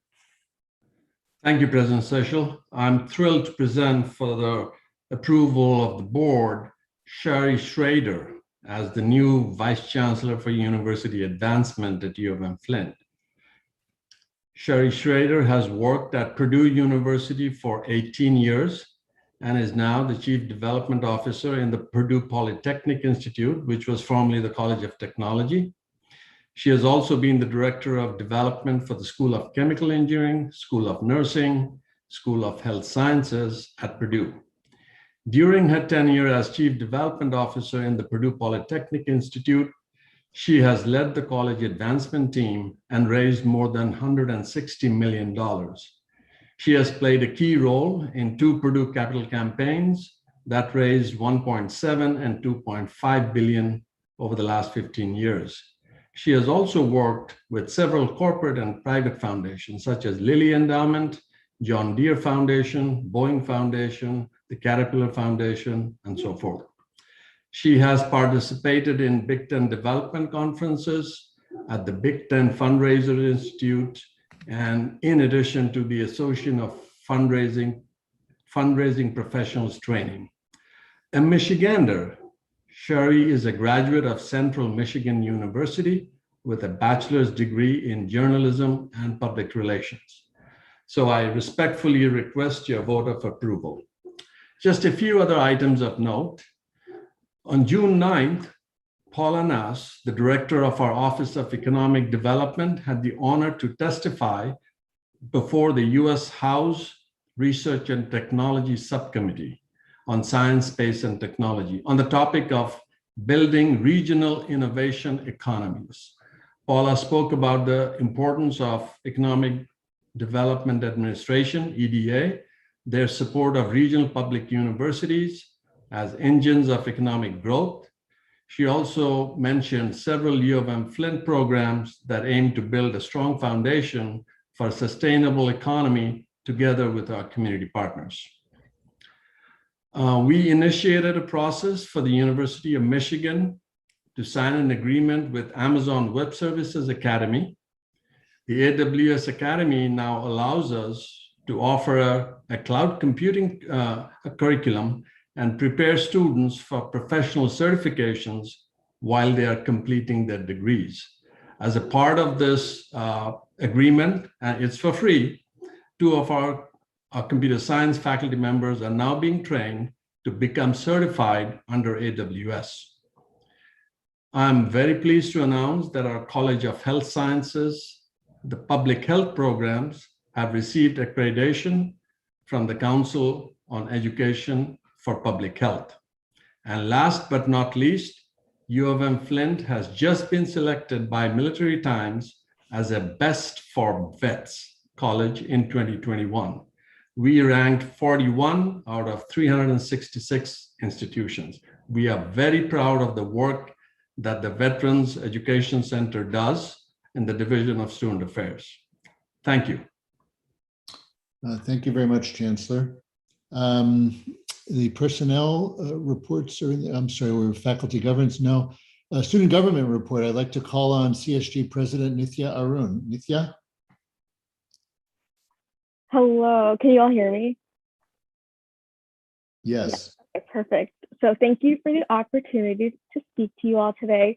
There are 3 things that I would like to discuss: the Go Blue Guarantee, the Advancing Public Safety Task Force, and mental health services on campus. While I was excited that the Go Blue Guarantee is being expanded to the Flint and Dearborn campuses, I'm discouraged at the GPA requirement. While the Go Blue Guarantee for U of M Ann Arbor may result in an average GPA of above 3.5, it still contains no such official prerequisite. This new policy is laced with classist ideas of what hardworking, high-achieving students look like. A 3.5 GPA requirement for students who have to work so hard just to graduate from poorly funded high schools, particularly in Flint and Metro Detroit, is unacceptable. Moreover, let us be clear, while this is monumental, this expansion is due to years of organizing spearheaded by one university. Carla and I, along with the Flint and Dearborn student governments, are thankful for this expansion, but we also look forward to working with you to better this policy. I would also like to discuss the Advancing Public Safety Task Force. Recently, an article by the Chronicle of Higher Education was released questioning the efficacy of this task force. It noted flaws in gathering data, which made it especially difficult to develop new campus safety policies. Although it is well taken that this task force was developed to initiate a conversation surrounding anti-racism efforts on campus, this conversation should not stop. I propose that we institutionalize an anti-racism task force that has frequent deliverables developed by affected members of our campus community. I'm personally invested in this and will be reaching out to relevant stakeholders to initiate this conversation. Finally, an issue that has been raised by many students on campus relates to the university's mental health services provided by CAPS. While so many have been helped by CAPS counselors through the fall and winter semesters, which have the highest enrollment rates, students who need support during the spring and summer semesters have been left without assistance from CAPS simply because they are not enrolled during these terms. Students should not be excluded from certain mental health resources just because they are not actively taking classes during a given semester. I hope the university can take a look into this issue and ensure that none of our students are left without mental health support and adequate resources when they're needed, no matter the time of year. Again, thank you so much for your time and for your hard work. I really, really do appreciate it. Thank you, Nithya. Personnel reports are in the materials. We move on. Actually, we can call for a vote on the consent agenda, including the supplemental personnel item from Flint. Is there a motion on the consent agenda? So moved. Second, Thank you. All those in favor? aye. Aye. Opposed? Thank you. The consent agenda carries. And we now move on to the regular agenda, finance and property. There's an alternative asset commitment, Vice President Smith, that you're going to explain a bit about. Mr. President, before I present the referenced item or item number 2 for approval, I would like to highlight an investment commitment in the informational items, item number 1 under finance property. The university has made a $10 million venture capital commitment to Screen Door Partners, LLC. This fund is a newly formed venture capital fund of funds that will make investment commitments to women and underrepresented fund managers, who in turn will focus on seed stage and early stage investments in companies with women and underrepresented founders. This commitment was made on the basis of limited delegated authority to the Executive Vice President and Chief Financial Officer, and is included as an information item only. Thank you very much. Can we proceed to item number 2, an alternative asset commitment, Vice President Smith? I request approval for an investment commitment of up to $25 million to Rubicon First Ascent LP. This fund invests in creative office and mixed-use real estate in the San Francisco Bay Area and the Pacific Northwest. The fund utilizes an extensive data platform to identify acquisition targets in up-and-coming submarkets, as well as to identify underutilized assets in prime locations at discounted values. I recommend approval of this commitment for the long-term portfolio. Thank you very much. Is there a motion? So moved. A second? Support. All those in favor? Aye. Aye. Opposed? Thank you. Item number 3, Vice President Runge, approval to enter into a joint operating agreement with Trinity Health. Thank you, Mr. President. Today, we're asking for approval to enter a joint operating agreement with Trinity Health to develop a joint venture to provide cardiovascular services in West Michigan. We would like to enter into a collaborative and exclusive partnership with Trinity to operate an integrated and comprehensive cardiovascular program in the western region of the state, similar to our existing Cancer Network program. Oversight of this program would be from a governing committee, which would be comprised of an equal number of appointed members, each from Michigan Medicine and Trinity Health. I, along with the interim Executive Vice President and Chief Financial Officer, Brian Smith, am requesting approval to move forward with this joint operating agreement with Trinity Health to develop this cardiovascular program. Thank you. Is there a motion? So moved. Moved. Is there a second? Second. Discussion? All those in favor?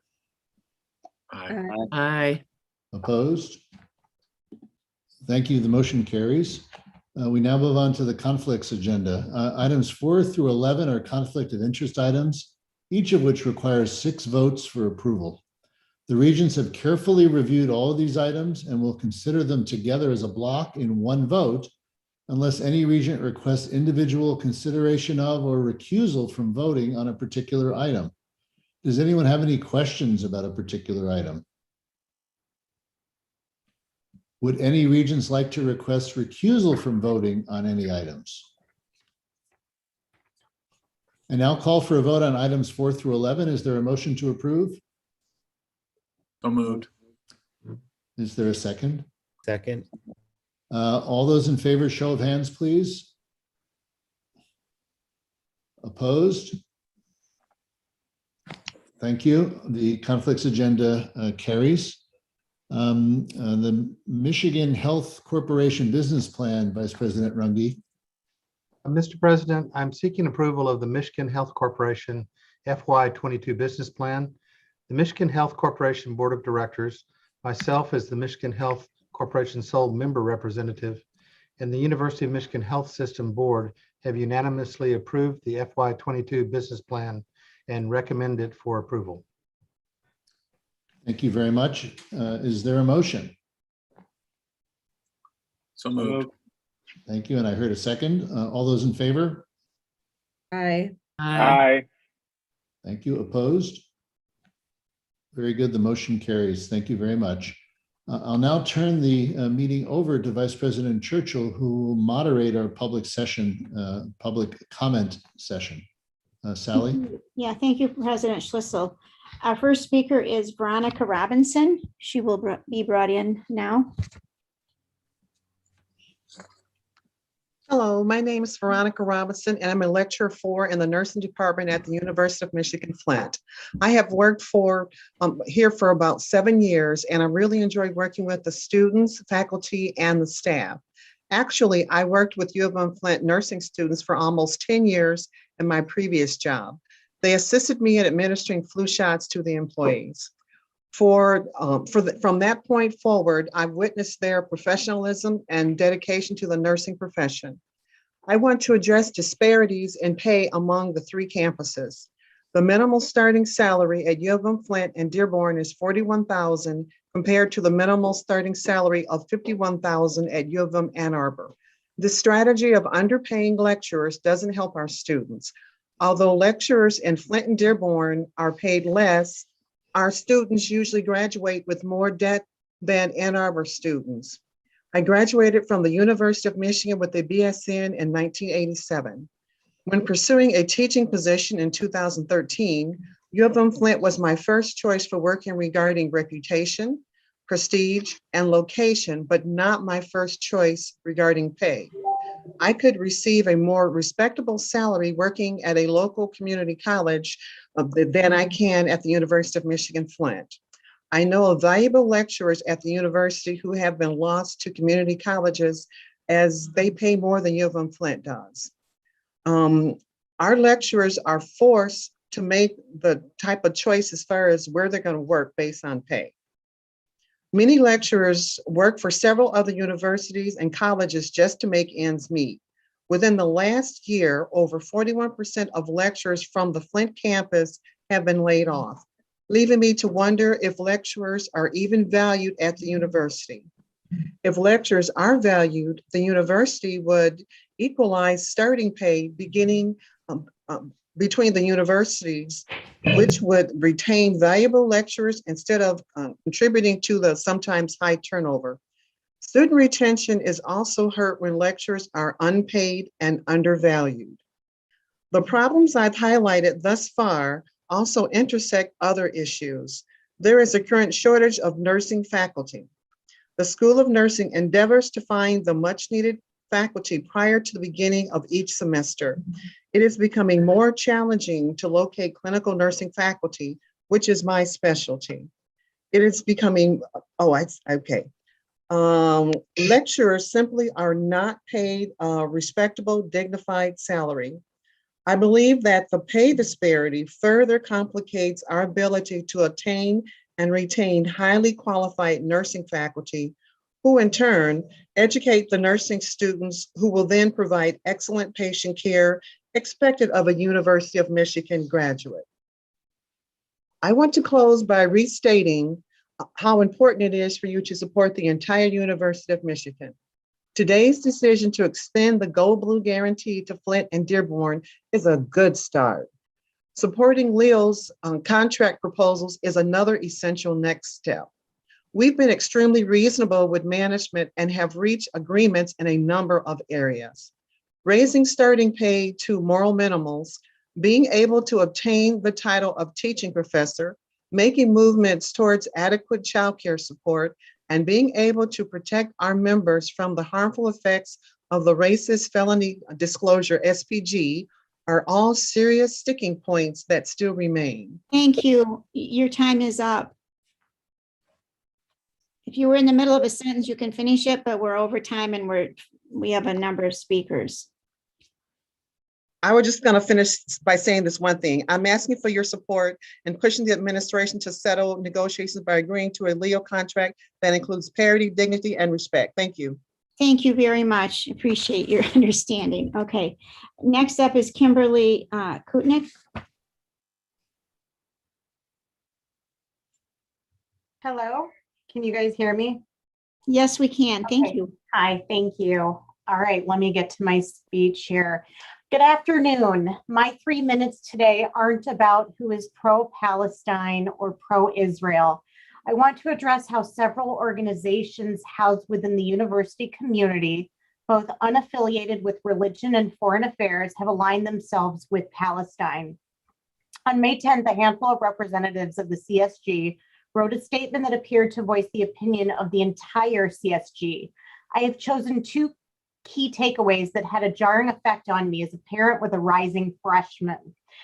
Quote, as a result, in solidarity, CSG will use its platform to uplift Palestinian voices throughout this administration, end quote, start quote. For the past 73 years, this violence has displaced, harmed, and killed Indigenous Palestinians. This is not a conflict, but emblematic of Israeli settler colonialism, ethnic cleansing, and apartheid. Based on the statement, I assume that the members of the CSG who wrote it aren't familiar with Hamas and the terrorism that has been cast upon Israel. Why is the CSG overstepping by taking sides? They did not protect all UMichigan students, which goes against Section 6 of the CSG Constitution. And it is a fact that all Jewish CSG members do not share the same sentiments and were not consulted upon publishing the statement. Quoted from the Michigan Daily, LSA Junior Ben Givner, co-president of Wolverines for Israel, said, many students felt betrayed and hurt. Many felt that not only they were being misrepresented by CSG, but the statement radically and disingenuously skewed the conflict to portray Israel in the worst of terms. Givner wrote, Israelis are currently hiding in bomb shelters under fire from thousands of missiles shot by Hamas, intended to inflict maximum civilian casualties. Yet nowhere is Hamas even mentioned in the CSG statement. Secondly, I want to address the Graduate Employees Organization 3550. The GEO's mission statement reads, GEO is an activist, democratic, and volunteer-run organization where graduate employees come together to improve our wages and working conditions. It is a fact that GEO took position of Stand with Palestine during a recent march. Why is the GEO picking sides? Beliefs for or against Palestine have nothing to do with wages and working conditions. My son chose a university that aligned with his leadership and academic goals, Ross, with a significant Jewish population. My ask to the Board of Regents isn't to silence the CSG, GEO, or any UMich organizations. It is to protect all students, including mine. I encourage groups like the CSG and GEO to take no sides. Thank you. Thank you for your time. Thank you very much.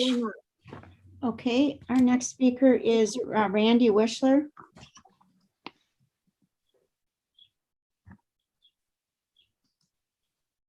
Hi. Thank you for giving me this opportunity to speak. I'm speaking on behalf of myself and my husband. My husband is an alumni of Michigan.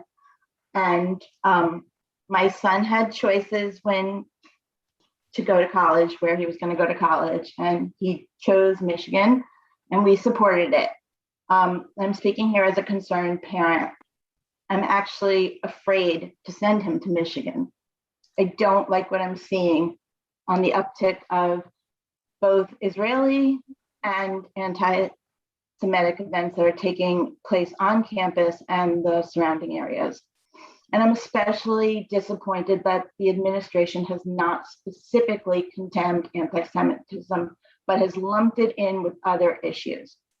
I do encourage the administration to see the message from Florida State University President John Thresher.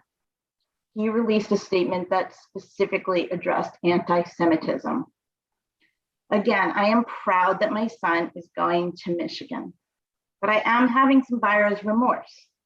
We gave up a full scholarship and Florida prepaid at UF for my son to attend Michigan. And this is a big deal for us as we're investing in my son's education in Michigan.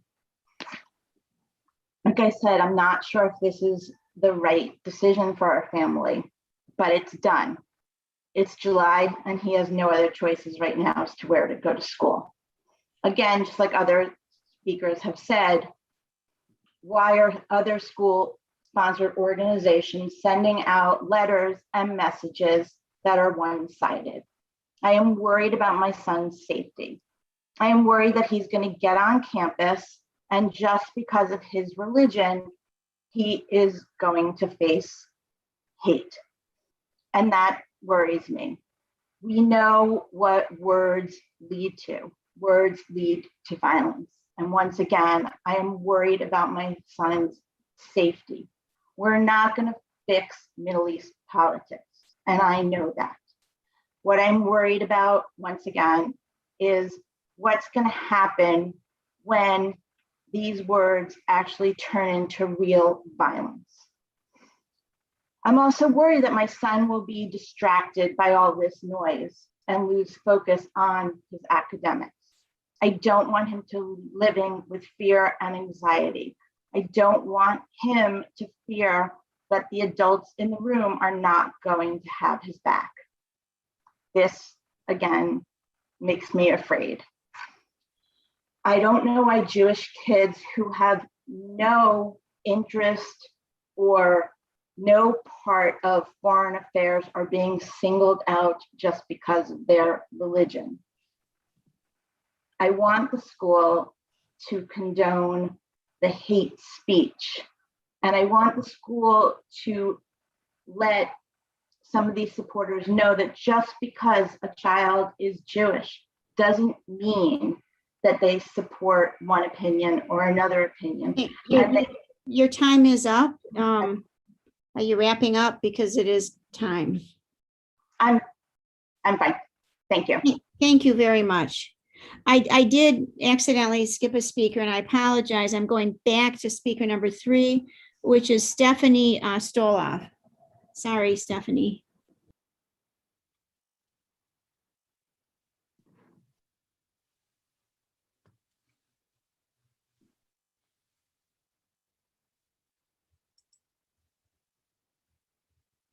Is she on? I've already asked her to unmute. Oh, sorry. I already did my speech. No. I was just saying, Kim and Randy, that was so powerful, and I couldn't agree with you more. My name is Stephanie Stoloff, and I've been a Michigan parent since 2015.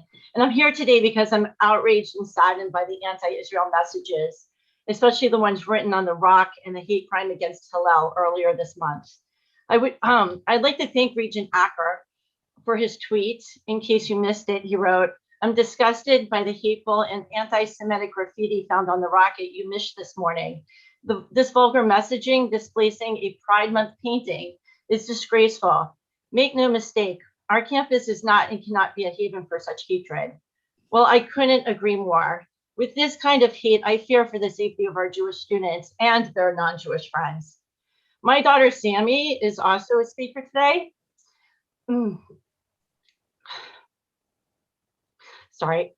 And you'll hear how she and her photography business have been targeted after she painted over the anti-Israeli hate speech on the Rock. I am scared and I fear for her safety. Sorry, I didn't think I'd get so emotional, but of course, there is much debate over whether or not the writing F Israel on the Rock is anti-Semitic, because the university has not defined what anti-Semitism is. For me, when I see F Israel, I do take it personally because I'm Jewish. I identify Israel as my Jewish homeland. And with 20% of your student body being Jewish, many feel the way I do. As I embark on my 7th year as a Michigan parent, I can tell you firsthand that the climate on campus has changed. I've witnessed BDS debates. Sorry, this is very emotional. Letters of recommendation to study in Israel refusals, mandatory lectures with anti-Semitic guest speakers, and anti-Israel emails sent out to our students. Yes, the climate has changed, and anti-Semitism will continue to get worse if we keep enabling hate speech and allow it to spread. If we are to eliminate anti-Semitism on campus and make campus much safer, Here are my suggestions. First, I'd like the Board of Regents to ask the university to partner with the city of Ann Arbor to install video surveillance on Hill Street from State Street to Washtenaw. There is a light at the corner of Washtenaw and Hill. A traffic camera would be easy to install. In addition, I would like a video camera installed on the rock with a live feed for everyone on the internet to watch. Other schools such as Northwestern has a camera on the rock. This will hopefully serve as a deterrent for hate speech and hate crimes. And if it doesn't, then at least we will know who we are dealing with. Two, the second thing, I would like the Board of Regents to define anti-Semitism by adopting the International Holocaust Remembrance Alliance definition, which has been accepted by 36 countries, including the United States. And I would like the Board of Regents to encourage the University of Michigan to also adopt this definition.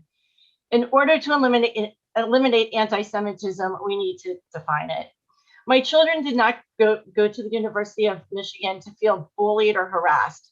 They do not want to live in an atmosphere of fear or discord. My children went to the University of Michigan to get a great education, to make lifelong friends, to enjoy the Big Ten athletics, and to get a great job at the end.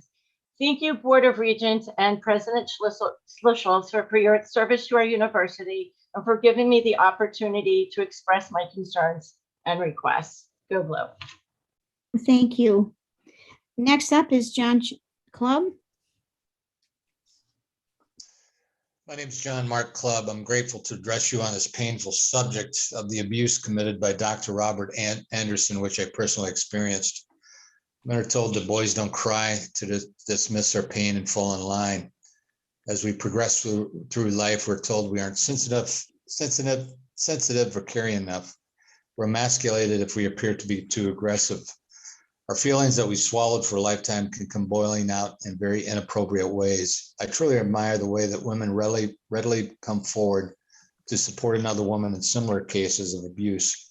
Only recently have I been able to experience the power of another man who says to me, "I hear your pain and I'm sorry." I'm here today for those students who have not been able to find their voice, students who are trapped in shame and emotionally paralyzed. The University of Michigan has given its students and those violated by Dr. Anderson a bounced check. The university has lauded support for a predator who hid in plain sight.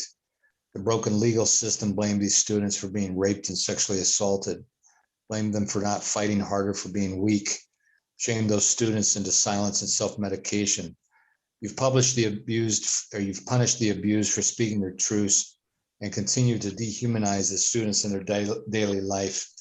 Each day that you refuse to hold your employees accountable for damage caused while representing the University of Michigan as teachers, coaches, and all other staff members.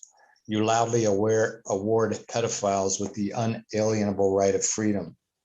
Students continue to sit in fear and judgment from their classmates, teammates, family, and community. No safe harbor to be helped. Many are trapped in isolation, relationships now broken as they try to repair themselves. No tools available for them to find hope, and many lose their will through despair and suicide. The horror of my pain is not unique. Dr. Anderson, like Jerry Sandusky at Pennsylvania State University, was a trusted employee of the University of Michigan. Together, they harmed, assaulted, and violated everyone entrusted to their care. I'm a U.S. Marine. It's always been my belief that I earned the Eagle, Globe, and Anchor that defines a Marine, to protect those who couldn't protect themselves and speak for those who were unable to find their voices. I'm here for those who are no longer with us because their shame won. And it's my goal that no one ever again sees no hope in fighting for who they were always meant to be, before our innocence and light were taken from us by those who wanted to give us their shame. Their shame doesn't belong to us anymore. We have an obligation to our best selves and best lives to shake that shame and see life for what it is: life, joy, and laughter. Abuse does not have to be a life sentence, but so many men do not know that and will never understand it because we've been told too many times to suffer in silence. If this university's board believes in its creed, it's well past the time to finally do the right thing for all victims of a monster, not just a certain sex. Give us our humanity, our dignity back, and help give us back the shame to that man who so richly deserves it. Good afternoon. Thank you, Mr. Clubb. Sally, I just wanted to thank Mr. Chubb for his story, and thank you for your service to our country. Thank you, Regent Illich. And if I may, real quickly, I'd just like to add, thank you for your bravery in coming forward. Our next speaker is Jolene Robbins.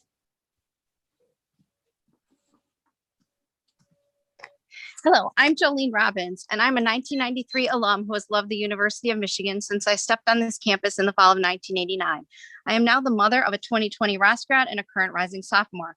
I also moderate the 2024 Parent Facebook group, where I have served as a cheerleader for the university for the last 15 months. I can't tell you how proud I was last summer as Michigan planned for a public health informed fall semester, which included scrambling and creatively moving things around so that classes would even be held in ballrooms in the union, so that social distancing could be achieved while our students still received a Michigan quality education. As I stated earlier, today I'm representing the parents of the class of 2024 and what is happening to our rising second-year students after their 95% online first year. I want to make sure that President Schlissel and the Regents understand and are aware of what that means to a typical first or second-year student. First, for these underclassmen, almost 50% of their classes still remain 100% online. But more importantly, and this is the part I want to make clear, of the classes that are listed as hybrid or in person, they're actually still meeting 75% of the time online, as only the once a week, 1 hour discussion sections are actually in person. So even classes listed as hybrid or in person, and therefore counting in the 50% of classes that are being offered in person, are only meeting 1 hour a week. Classes such as foreign language, which you think would be 100% in person because of the small class sizes and the need to learn a foreign language in person, are only meeting 2 hours per week or at 50%. What does this translate to? The typical first or second year students are reporting about 3 out of their 15 or 16 credit hours are still in person less than 20%. Or to say in another way, over 80% of their schedules are still online. I would also like to express my solidarity with the Jewish students on campus who deserve to be supported by the administration when defamation happens near campus, just as I agreed with the administration when they supported Black and Brown students who were defamed near campus as students built a snowman at an off-campus apartment. Also, due to the recent statistics of myocarditis, I would like to ask the university to not mandate vaccines and housing, even as I worry about my own vaccinated son. These are decisions that should be made by our adult students in conjunction with their doctors. My final challenge to you: there were plans last summer for creative uses of our large and beautiful campus. Let's do what we say we're going to do and truly offer students at least 50% of their class time safely in person. Let's fulfill what the university told the students before they registered in March.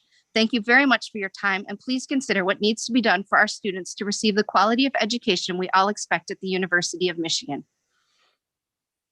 Thank you, Jolene. Now we have Samantha Stoloff.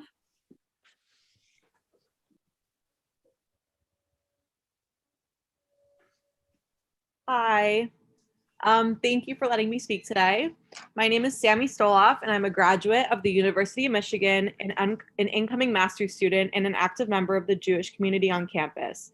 For the past 6 years, I have watched anti-Semitism thrive on campus, coming up in BDS resolutions, CSG endorsements, and most recently, incidents involving the Rock on Washtenaw Hill. I've been waiting every day for a statement in defense of the Jewish students on your campus who are facing anti-Semitism. I've waited every day only to be disappointed by the administration. In your most recent statement to the university, President Schlissel has addressed the recent anti-Semitic rhetoric on campus by condemning and listing every single form of racism instead. In addition, stating that the CSG does not speak for the university does nothing to make up for the misinformation that was sent out to thousands of individuals with no prior education or previous opinions on the matter. I feel unsafe, and the members of my community feel unsafe as well. Last month, the war over painting the Rock began. At the end of May, students painted it with phrases like Israel's a terrorist state and words like apartheid and genocide appeared.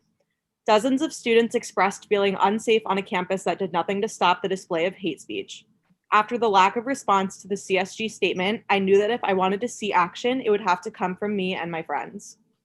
We first painted the Rock with the saying, "Stop Jewish hate" and "Israel wants peace."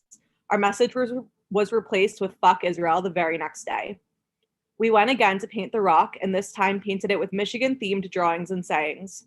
At least 20 people driving by and walking by stopped to ask why we were covering the anti-Israel speech and if we supported Israel, if we supported genocide, or if we supported apartheid, killing Palestinian children, ethnic cleansing, and any other false and accusatory statements you could think of. We made up cover stories to hide the fact that we were Jewish. We feared that because we were Jewish, we would be attacked for defending Israel's right to exist. Every day, Jews get blamed for Israel's right to exist. To say that anti-Zionism is not anti-Semitism is false, and because Zionism is literally defined as an international movement for the establishment of a Jewish national or religious community, anti-Zionism is equal to anti-Semitism.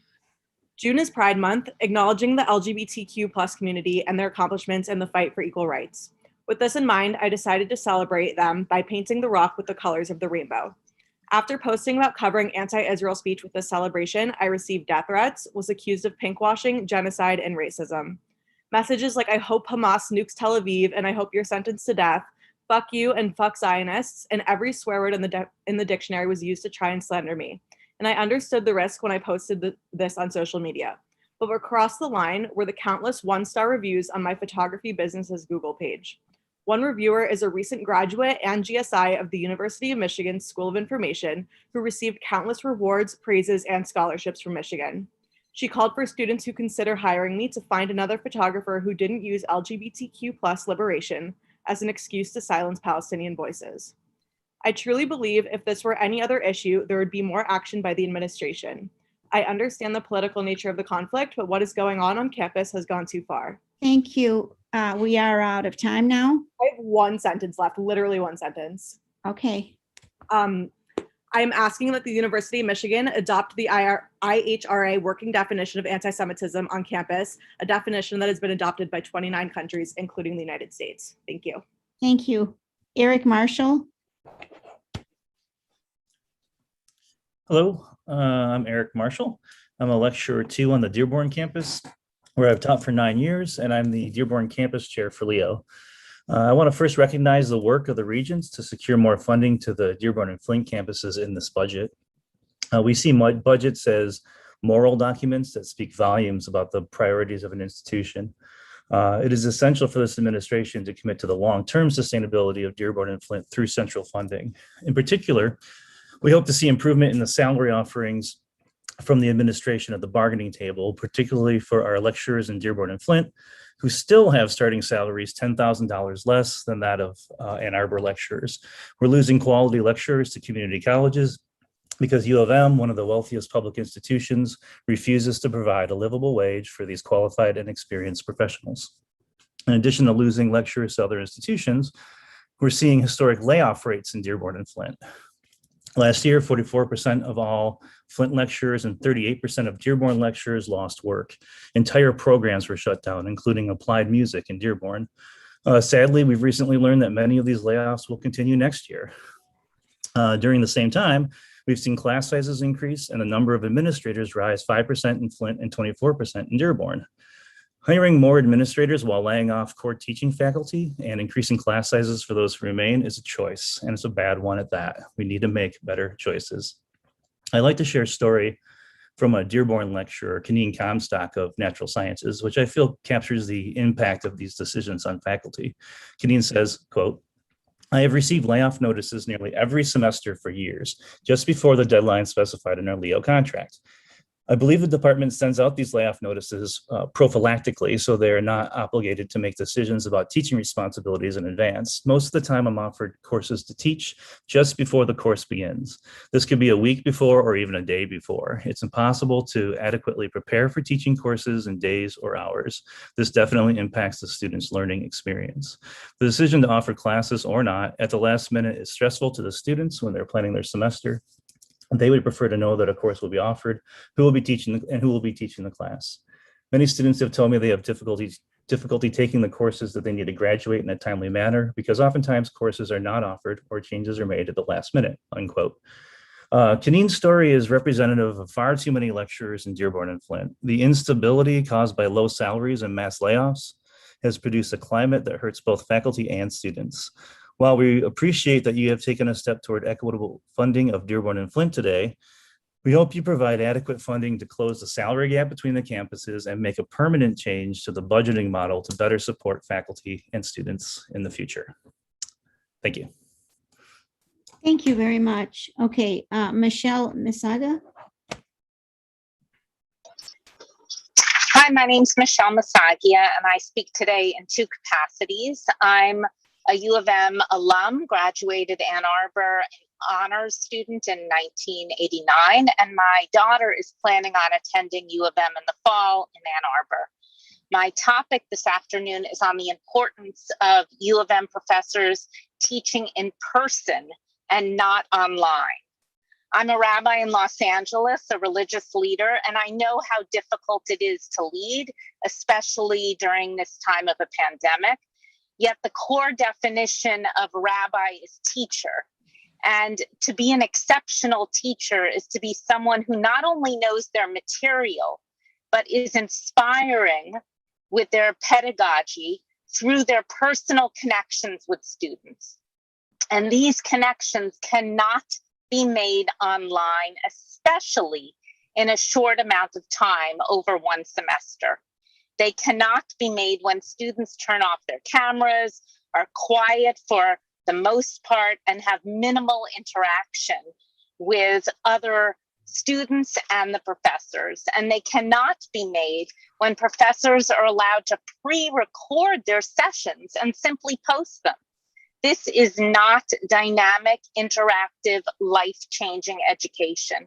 This is simply downloading information. Anyone can take online classes from Yale to Stanford. The web is filled with information. Information is not education. U of M has too good of a reputation, and I urge you not to allow any professor or TA to teach online. And I especially urge you not to allow any professor to pre-record their lectures and post them for students to watch. I know that this happened this year, as was spoken by another parent, in both level entry courses and upper level courses. And this is unacceptable going forward. In the future, every class needs to be offered in person, no matter the size of the class, even breakout classes. Every professor should be required to be vaccinated, as you are requiring students who live in dorms to be vaccinated, or to wear a mask if he or she refuses to get vaccinated. In addition, those who choose not to get vaccinated, be it students or teachers, need to have weekly PCR tests and show the University of Michigan their results in order to walk into any university building. Other universities are making this happen. The entire state of Israel is doing this. And just because students and faculty live off campus doesn't mean that U of M can't require every student and faculty member to either get vaccinated and download proof of this on a weekly basis, and to continually undergo PCR tests if that need be. I urge University of Michigan to ensure in-person teaching supported by mandatory COVID vaccinations or weekly testing for everyone. Thank you so much. I have a quick question. Can you give an example? You mentioned the pre-recorded classes, upper level or lower, but do you have any specific examples of what classes? For example, I know of a student who's a third-year student, and he had several of his classes that were pre-recorded and posted, but I don't have that exact information about which ones. I'm happy to send that to you, Regent Ilrich, if you'd like. Thank you. My email address is on our website, so I would. Yes, I know. That. Thank you. Perfect. Sure. Thank you. Annie Minton. Hi, can you hear me? Yes, we can. Hi, my name is Annie Minton, and I am the speaker of the University of Michigan's Central Student Government Assembly. So I'm here today on behalf of a coalition of students from across the University of Michigan's 3 campuses that came together to demand increased funding into the Flint and Dearborn campuses. And it was really exciting to see all of your backgrounds today as they kind of flashed up one by one to see that the Go Blue guarantee would be instituted on all 3 campuses. However, with that being said, it was a bit disappointing to hear that there would be a 3.5 GPA requirement. There is no GPA requirement in Ann Arbor. And as President Schlissel said, many students in Ann Arbor do have a GPA that received the Go Blue guarantee that is above a 3.5.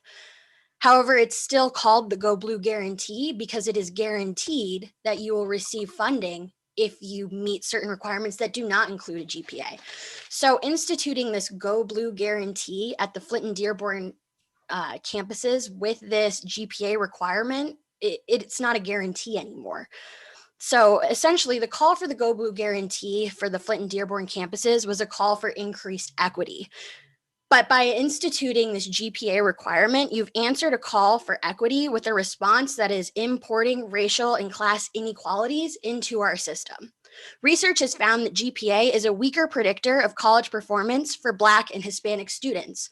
When we look at the Black enrollment of our 3 campuses at the University of Michigan, we find that the Ann Arbor campus has a very disheartening 4% Black student enrollment, followed by the Dearborn campus that has a 9% Black student enrollment, followed by Flint, which has a 13% student enrollment, which sounds high when compared to Ann Arbor, but is still less than the state of Michigan average for the Black population, which is 14%. So essentially, we called for the expansion of the Go Blue guarantee to serve Black and Brown communities and students, but we're seeing that the GPA requirement isn't an effective measure for Black and Brown students that we're now going to be enforcing in order to give greater money to Black and Brown students. As other individuals have also expressed, the Go Blue guarantee and expansion is very welcomed, but it also does not include pay parity. And while we're now going to be seeing student legal services at Dearborn, there's still so much more that can be done for student services at Dearborn and Flint. So I think we're all very happy that this is a step in the right direction. However, in order to truly see tri-campus equity, I think we will be asking to do away with this GPA requirement, which only exists at the Dearborn and Flint campuses and essentially says that admittance to the University of Michigan at Flint and Dearborn is not enough. Thank you. Thank you. Matthew Jason? Yep, can you guys hear me? That's correct, yes, we can. Awesome, I'll begin. My name is Matthew Jason. I'm a rising senior at the Ross School of Business with an additional educational focus in film and television. I am joining you today to speak about an issue very important to me, CSG's recent press release on the Israel-Palestine conflict posted on Instagram on May 10th. The formal statement posted on social media took a stance against Israel and divided our campus community, as you've heard today. Furthermore, our student government's post was a springboard for additional statements as well as acts of hatred and vandalism at UMich. As a twice elected CSG member, I can attest that CSG is supposed to reflect the interests of the entire student body. I will quickly share the first sentence of the mission statement, which is on the website. The Central Student Government, CSG, of the University of Michigan are comprised of students of different backgrounds who have come together to serve our fellow students and the entire University of Michigan community. Now, as bright and capable as many of our students are, at this point, CSG is in no position to determine what exemplifies peace in the Middle East. Instead, in this situation, it should have been CSG's goal to provide a safe space for an open dialogue for students to express their concerns, listen to others' point of view without fear of retribution, and celebrate each other's heritages. It should be CSG's position to bring students together and not drive them apart. Not only did our CSG members divide campus, they've been quoted saying online, quote, I have to disagree with the fact that we as CSG are responsible for representing the entire student body. Why do I share this with you? You are the regents and the administration, not the student government. You didn't make any of these statements. My mother taught me a long time ago, follow the money. As a former member of the CSG Finance Committee, I know that CSG receives about approximately $10 from each student's tuition. I'm asking you to allow students to opt out of their $10 to CSG this year. Simply, if it is the current consensus of CSG to not represent the entire student body should not be required to fund them. While serving on CSG, I heard it all. What is CSG? UMich has a student government. What does CSG do? Each time I'd answer the same way. CSG at its core is a group of students who want to make campus life better, handing out free coffee on the diag, securing free Wall Street Journal and New York Times, things like that. But unfortunately, our current CSG administration does not share this belief with me, nor follow their own mission statement. So I hope you will take it under consideration and authorize students to opt out of funding CSG on their fall tuition bill until CSG represents the entire student body as they have agreed to on their mission statement. Now, I recognize you don't normally respond to public comments, as it's important to be prepared when speaking on very delicate issues. But as many speakers have spoken on the same issue today, I feel like some response would be appropriate. Thank you so much for your time, and forever go blue. Thank you. Kimberly Simmons.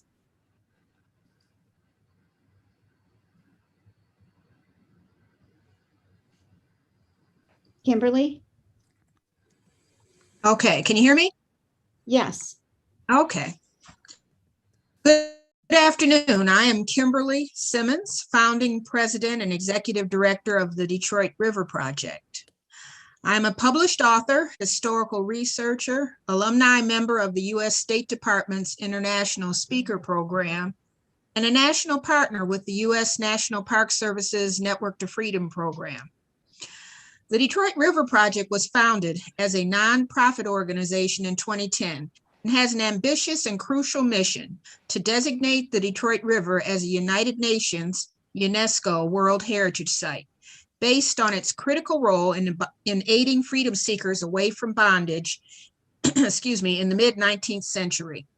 Already an American Heritage River, Canadian Heritage River, and an international wildlife refuge, the UNESCO designation for the Detroit River would solidify its potential to flourish as a site of cultural heritage tourism. The Detroit River Project believes that uplifting the narratives of African American and African Canadian freedom seekers offers the Detroit River region ample opportunities for economic, educational, and cultural growth. We have been involved since mid-2020 in a continuing community partnership with the MECC, Michigan Engaging Communities Through the Classroom initiative of the Taubman School of Architecture and Urban Planning, as well as the Detroit River Story Lab initiative of Poverty Solutions, the university-wide presidential initiative. At present, DRP is making exciting progress. Through our work with Governor General Awarding Educator Ms. Chantel Browning Morgan and the University of Michigan Cedar Center, we are piloting the Detroit River Project International Freedom Curriculum through the university's Wolverine Pathways program this July. This barrier-breaking transnational curriculum is historic, driven by U.S. congressional resolutions H.R. 434 and Senate Resolution 293. It is the first of its kind to educate students on both sides of any international border in the world. This curriculum allows students to explore the narratives of freedom seekers who traveled the two countries within the Detroit River borderland via the Underground Railroad, and offers opportunities to draw connections between anti-slavery efforts of the 19th century and modes of anti-racist action today. I am speaking today for the opportunity to advocate for a committed partnership between the University of Michigan and the Detroit River Project to continue this huge economic development project.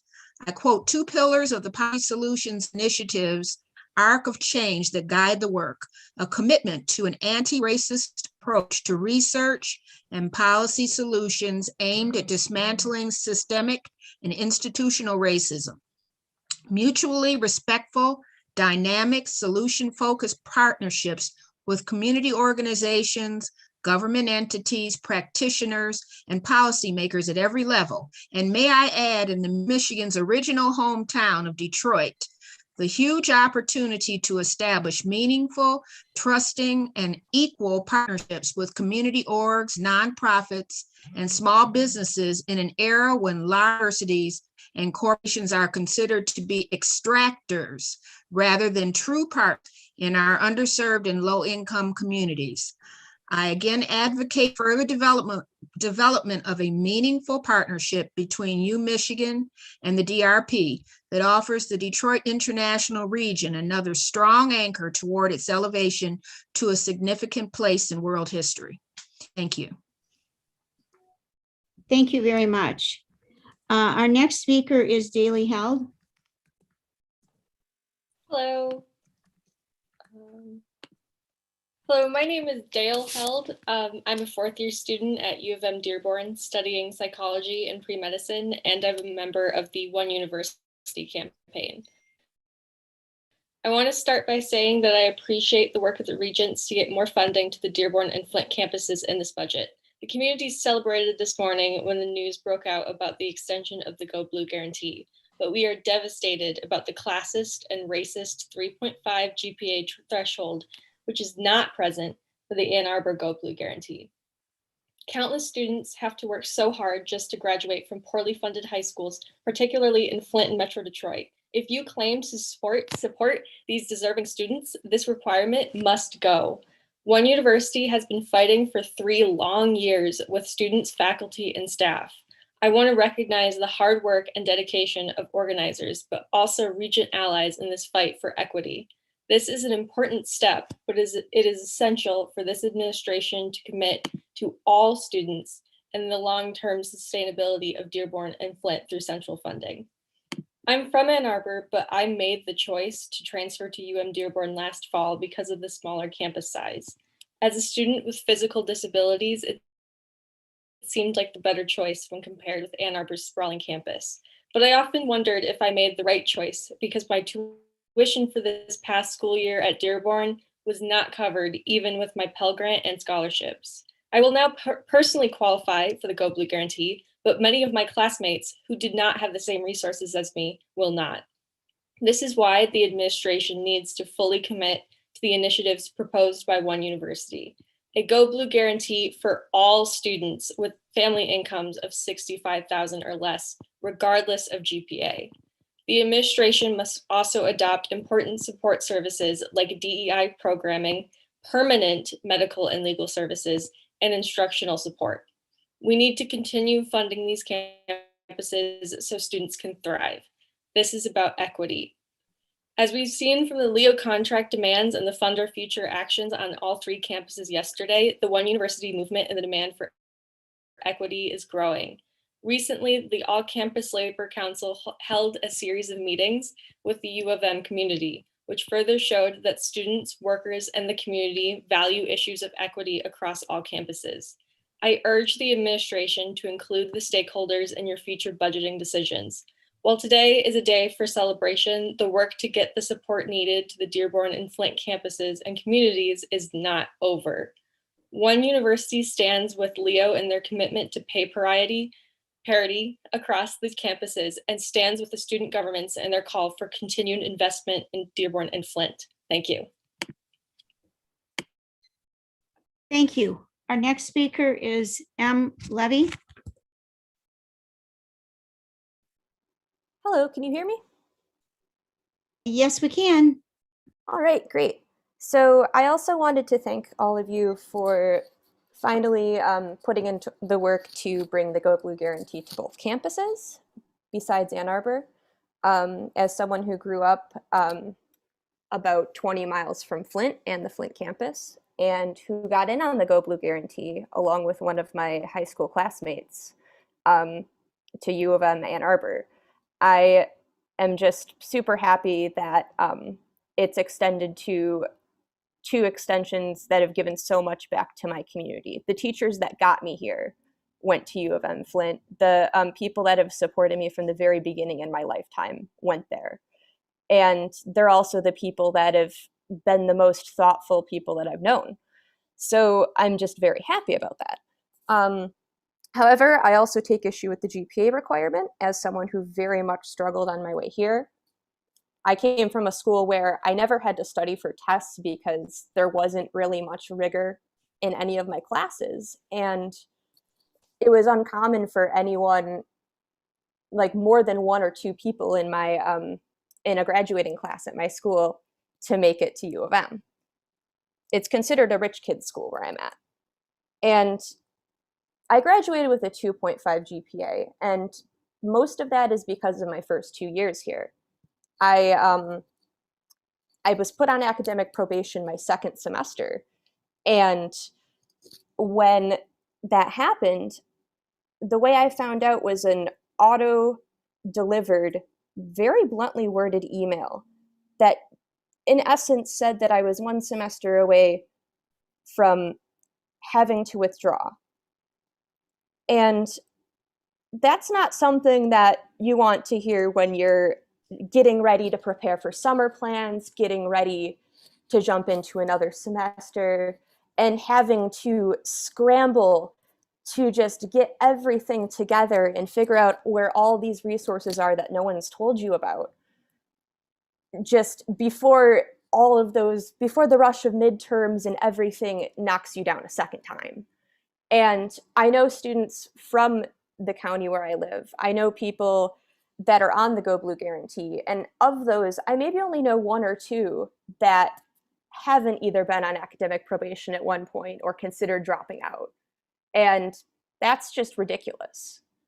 And if you're going to keep that GPA requirement, you need to consider the fact that you will probably need to put more into a lot of other resources on campus: disability services, mental health services, resources for Black, Brown, undocumented students, because all of those identities can contribute to academic struggle when you're in an environment like U of M that historically has been underprepared to support those students. So in summary, I know you guys don't take a sweeping decision like this lightly. I know it takes a lot out of the budget, and there's a lot of moving parts that need to be moved around. Thank you. Despite my criticisms, I want to thank you. Thank you. Thank you. We are at time. Okay. And our last, thank you very much, and good luck in school. Okay, our last speaker is Dan Smith. Thank you, Vice President. My name is Dan Smith, and I'm a Michigan alum. I'm speaking today to urge the Board of Regents and President Schlissel to adopt the International Holocaust Remembrance Alliance definition of anti-Semitism, or as I'll refer to it today, the IRA definition. As a former board member of the World Union of Jewish Students, I've seen firsthand how the IRA definition is critical for combating anti-Semitism on campuses worldwide. To properly address a problem, you must first be able to identify it. That has become particularly evident by the events of the past couple weeks in Ann Arbor. When the Rock on Washtenaw and the Hillel were both defiled with grotesque graffiti, the university posted on social media to denounce, quotes, all vulgar and hateful messages. It did not label these messages as anti-Semitic. And how could it? It has no rubric to identify anti-Semitism, to distinguish between what is and what is not hateful to Jews. On the other hand, Regent Acker, I thank you for being precise with your language when you labeled the graffiti as anti-Semitic. President Schlissel, you also released a statement which failed to label the incidents on campus as anti-Semitic. But that was far from the statement's only problem. In it, you condemned, quote, anti-Black or anti-Asian racism, xenophobia, anti-Semitism, Islamophobia, anti-Palestinian bias, or any other form of bigotry. I'll be clear with how that read to me. When the Jewish community on campus was targeted with harassment at a time when Jews were being beaten in the streets across our country, your response was that all lives matter. Now, of course, all these forms of bigotry must be condemned with equal force, but why can't anti-Semitism be condemned on its own? Worse, your statement's inclusion of anti-Palestinian bias and exclusion of anti-Israel bias politicized what should have been an unequivocal condemnation of hate. This botched condemnation of anti-Semitism reiterates the need for the IRA definition to be adopted and utilized by the university when evaluating bias incidents. The IRA definition includes 11 examples that clarify what constitutes anti-Semitism. These examples are crucial because anti-Semitism is complex. It comes in many forms from all across the ideological spectrum. University officials cannot be expected to identify it, let alone properly respond to it, without training and without a common definition to refer to. The IRA definition is the only mainstream definition of anti-Semitism, adopted by 36 countries, including Muslim-majority Albania, and by organizations in Morocco and Bahrain. It has been endorsed by the UN, by the Obama administration, and now reaffirmed by the Biden administration. It has been adopted by dozens of universities, including 5 other Big Ten schools. So why not the University of Michigan? We cannot allow Ann Arbor to become a shelter for hate speech. In order to fight it, we must define it. I would welcome continuing this conversation with you, President Schlissel, and with the Board of Regents so that we can get the IRA definition adopted at University of Michigan. Thank you. Thank you. I'd like to thank our speakers for their thoughts, experiences, and stories, and we will see you all in July. Thank you very much, everybody. The meeting's adjourned.